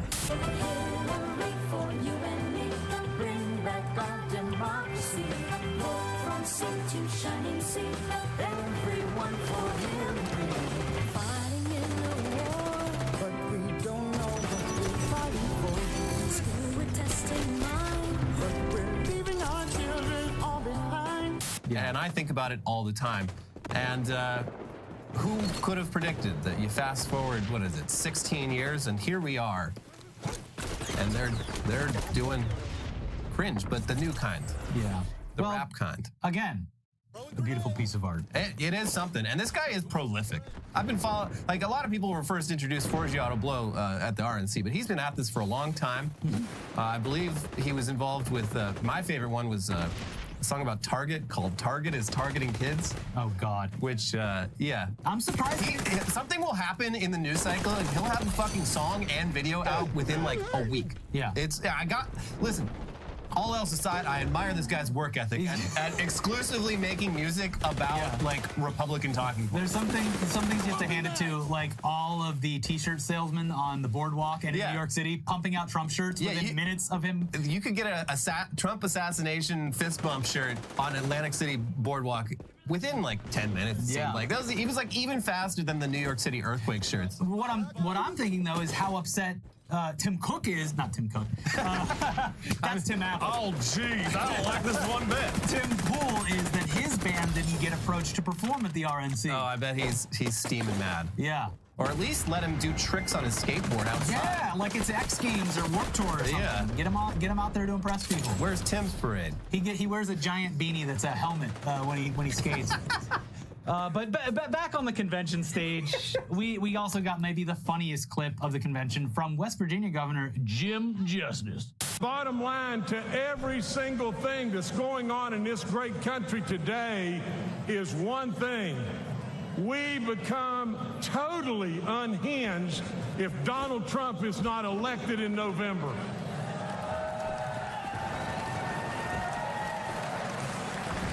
Okay. I mean, it's already a bizarre clip, and then the dog shows up. Whoever was running the boards at C-SPAN, did they know that they were creating art in that moment? C-SPAN in the past couple of years has absolutely nailed comedic timing. Yeah, just like the cutaways. It has to happen naturally, but whoever is the director or producer behind the scenes is nailing it. Yeah. That was an incredible clip. Yeah, it is so good just to pan out and see that big, beautiful dog sitting there. By the way, that obese dog is actually a callback to a story from a couple of years ago when Governor Justice held it up during a speech and told Bette Midler she could kiss the dog's ass. Yeah, remember that? Very that normal dog stuff. is still alive. The guy looks like the boss from Monsters, Inc. So yeah, anyways, that clip was good, but it does have some stiff competition. Like when you, probably who is a very sober Rudy Giuliani, tripped and ate shit into a bunch of folding chairs. Yeah, this was so weird. The only explanation I can come up with is that he was just shit-faced. And this happened like before the Early on. Yeah, this was like When you watch the video, it's like he spotted something in the chairs and then his whole body equilibrium aimed him towards it. Yeah, he really ate shit though. And it took like minutes for him to even get back up. Like he was disoriented. When you watch this, which does happen technically in slow motion. So yeah, anyways, that clip was good, but it does have some stiff competition. Like when you, probably who is a very sober Rudy Giuliani, tripped and ate shit into a bunch of folding chairs. Yeah, this was so weird. The only explanation I can come up with is that he was just shit-faced. And this happened like before the Early convention. on. Yeah, this was like when you watch the video, it's like he spotted something in the chairs and then his whole body equilibrium aimed him towards it. Yeah, he really ate shit though. And it took like minutes for him to even get back up. Like he was disoriented. When you watch this, which does happen technically in slow motion, when you watch this, you have a very good example of visualization of what happens when a drunk driver loses control of the car. Yeah. He starts sideswiping the cars on the side of the road. Yeah. In this case, it was chairs. So, but look, Rudy, he has an excuse this week. It's been a pretty heavy week. Yeah, what happened? And I think that one of the best examples of everyone cutting a little loose had to be, and this is unfortunate because it was the first rendition after the assassination attempt, but the girl who sang the national anthem at the home run derby and then promptly checked herself into rehab. Yes. Yeah, that was the pressure. Is the first nationally She's not just a girl, she's a professional country singer. Yeah, and was apparently wasted. And look, you got to give her a little bit of credit. She immediately went on like the text Instagram post being like, yeah, so I was fucking wasted. And why I'm going to rehab? She's performing the national anthem, the first time national broadcast after an assassination attempt. I hadn't even thought about the timing, but yeah. Yeah, tough stuff. Interesting. A lot of little fun little tidbits just sprinkled throughout the news week. Again, if you believe in the parallel universe theory, I do now. There's some shit firing off right now that is bizarre that would not be happening if we didn't just hit some divergent kind of fork in the road. It's weird. But back to the RNC, if hating Matt Gaetz is more your thing, which we all love, there was this incredible interaction between him and his nemesis, former Speaker Kevin McCarthy, that has to be seen from multiple angles if you want to get the full experience. Here you go. One who's not coming back, and then the other part that you have, and the other part you have is one person who raised the issue. He's got an ethics complaint about sleeping with a 17-year-old. So that's the way they would go. So that's the biggest challenge we have. You would get booed off the stage. Shut up, Gaetz. Dude, I don't even know who you are, man. It doesn't fucking matter. I'm just standing here. Also, like pretty much like right before we started filming, Matt Gaetz went on stage. I haven't seen his speech, but you don't need to hear the words. It's what the fuck is going on with his face? He looks like in Beetlejuice when they pull their heads back. Yeah, I mean, he's been at the convention this whole week. We know what he looked like yesterday. No, he got some work done today. He got literally some went to the fucking face doctor and he said, tighten it up. Tighten it up real good. I want to look really good for the cameras tonight. Yeah, it's so that's weird. Looking good, sir. Yeah, looking great. Keep doing it. Kevin McCarthy probably having a great laugh the second Matt Gaetz took the stage. Yeah, because he fucking hates it. Anyway, that was fun. But other than these weird moments, of which there will surely, hopefully, be more by the time this whole thing's over. Yeah. The only thing that was newsworthy about the RNC was Trump finally picking his new running mate. And hey, wait a minute, what happened to Trump's old running mate? I thought he already had one of those. Yeah, some of the best takes were like, why don't you ask the old employee why the position is open? Because, yeah, Trump's fans tried to kill the old VP. Yeah. That's why the position is open. Yeah. So, yeah, congrats to J.D. Vance for getting Mike Pence's sloppy seconds and for being the first millennial on a major U.S. party's presidential ticket. You guys asked for younger blood in politics, but you didn't realize that the monkey's paw was closing. Yeah, and the first Magic the Gathering player to be the vice president. Is he a fucking MTG player? Yeah, there is some discussion online from MTG players like we can't let Trump win because then the Republican will be the first Magic the Gathering player in office. Yeah. Well, anyway, Vance is an interesting choice for Trump, not just because of his age or the fact that he has numerous previous statements from 2016 being extremely critical of Trump, including comparing him to Hitler. He's also a tech guy. And because this is usually our tech episode, let's, I guess, look into that a little bit more. Here's The Verge. Vance has long-running ties to the tech industry. He worked as an investor for Thiel's Mithril Capital, and in 2016, he was catapulted to the attention of the Silicon Valley elite with the publication of Hillbilly Elegy, his best-selling memoir about growing up in Kentucky and Ohio. The book's influence became hard to escape in some tech circles after Trump became president. Thiel famously played a key role in helping elect Trump in 2016. He later helped bankroll Vance's successful Senate campaign in 2022. Around that time, both Thiel and Vance invested in Rumble, a conservative competitor to YouTube. While Thiel distanced himself from Trump after Biden took office in 2020, Vance leaned in. Republican donors from the tech world have been pushing for him to be Trump's VP pick for some time. Last month, he helped bring to life a fundraiser for Trump in San Francisco that was hosted by tech investors David Sachs and Chamath Palihapitiya of the All In podcast. Vance's anti-Google, pro-crypto leanings are perfectly in line with a certain corner of Silicon Valley, as is his sympathy for the pro-natalist movement, whose obsession with declining birth rates is sometimes at odds with women's bodily autonomy. A tech executive who supports Biden and has met Vance multiple times described him as based to The Verge. He is younger and gets it. I mean, at this point, like, it's been such a dramatic shift over the past 10 years that you, at this point, could safely assume that anyone high up in the tech space is just either a upfront high up in the tech space and not at like Google or I would say secretly there's probably some. Oh, there absolutely is, but like in terms of like CEOs, it's like smaller, more niche operations.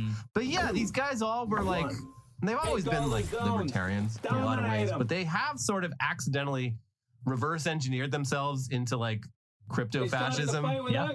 And it's a very interesting trajectory.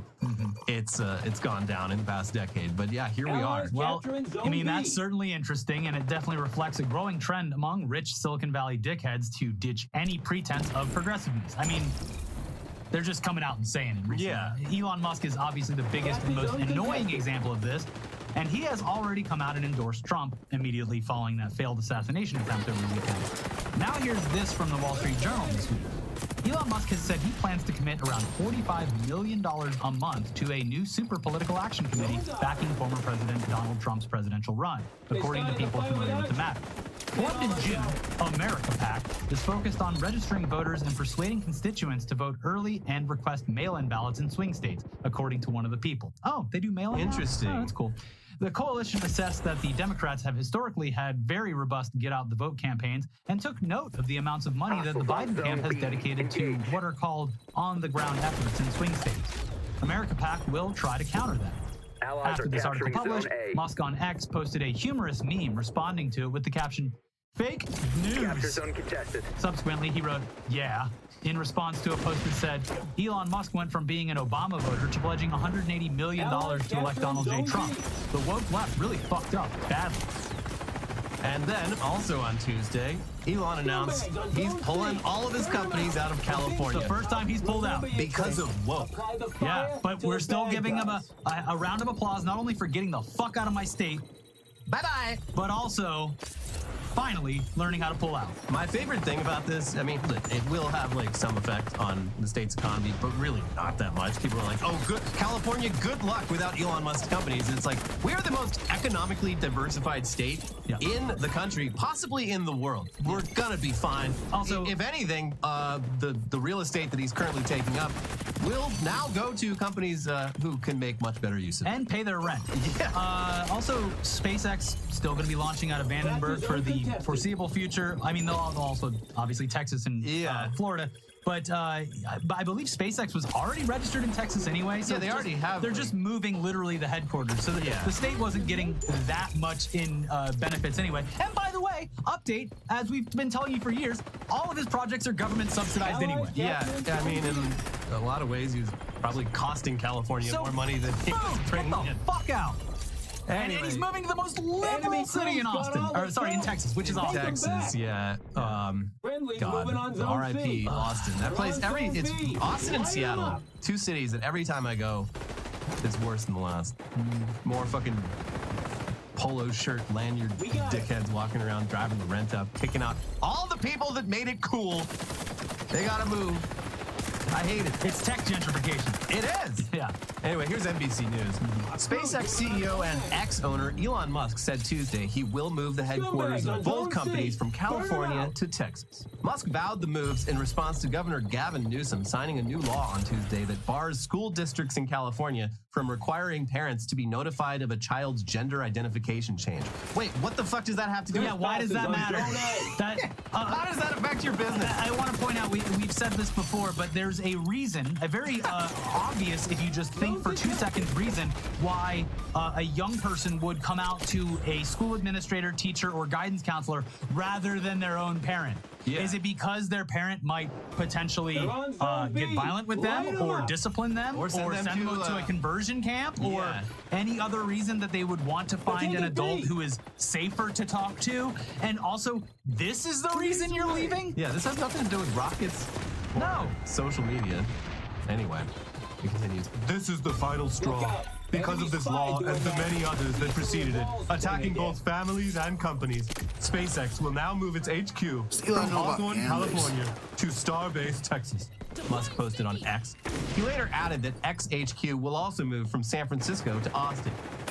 I did make it clear to Governor Newsom about a year ago that laws of this nature would force families and companies to leave California to protect their children, he added.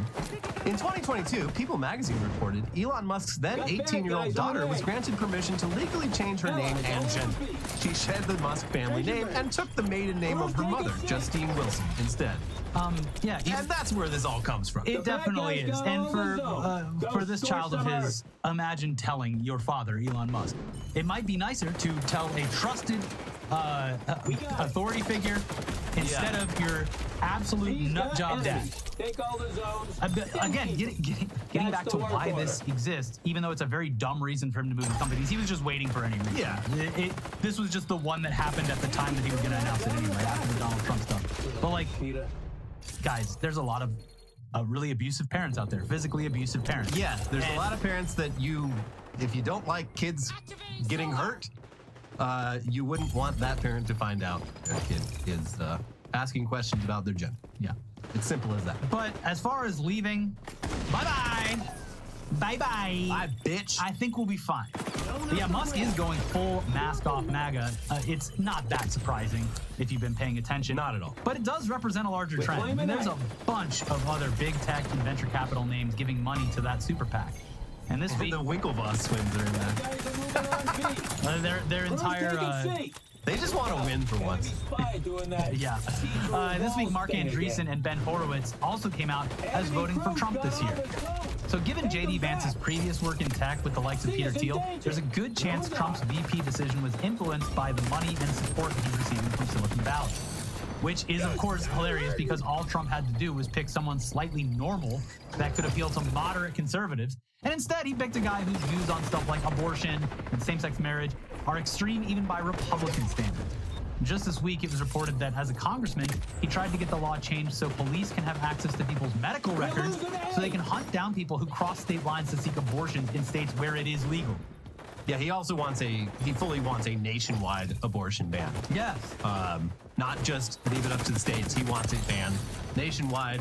He also opposes laws that would protect same-sex marriage. He opposes laws that would protect interracial marriage, even though he is literally in an interracial marriage himself. Yes. Yeah, so pretty extreme, even by MAGA standards, and also like the kind of thing that it seems like Trump himself was trying to like distance himself from, but they're going all in, I guess. Anyway, abortion is, of course, one of the key issues of this election, and stuff like this from the Trump ticket. Seems like it would be a slam dunk for whoever is running against it. Who is that person? Unfortunately, that person is Joe Biden. And how is Joe Biden doing? Oh, he's got COVID. Or in his own words, I'm sick. Sick and tired of Elon Musk and his... Yeah, so that was whoever is running his Twitter accounts attempted a joke, because that tweet just saying I'm sick, it's followed by a second tweet that clarifies that he's sick of Elon Musk and his rich buddies trying to buy this election. Good one, sir. Log off. Nailed it. But he has COVID. Yeah, that's real. Seems not great for someone who is 81 years old, especially when that person is supposed to be campaigning for the presidency at a time when voters and members of his own party increasingly want him to not do that and please step down. Oh, also, he's apparently not even putting on a damn mask even after testing positive, which is very cool, especially like a week after saying, like, I'm the one that stopped COVID. He's the one that didn't stop COVID. No, he's trying to get back at the Secret Service for their lapse in security detail. Yeah, I thought this was like, oh, maybe it was like an old clip or a clip from like early in the day. But no, it sounds like they announced that he had COVID, and then he went to the airport and they show him getting out of the fucking limo to get on the plane. And he's not wearing a fucking mask. Yeah. So RIP to all those Secret Service agents. Also, if for some reason you were like still under the impression that he's doing just fine, but even before this,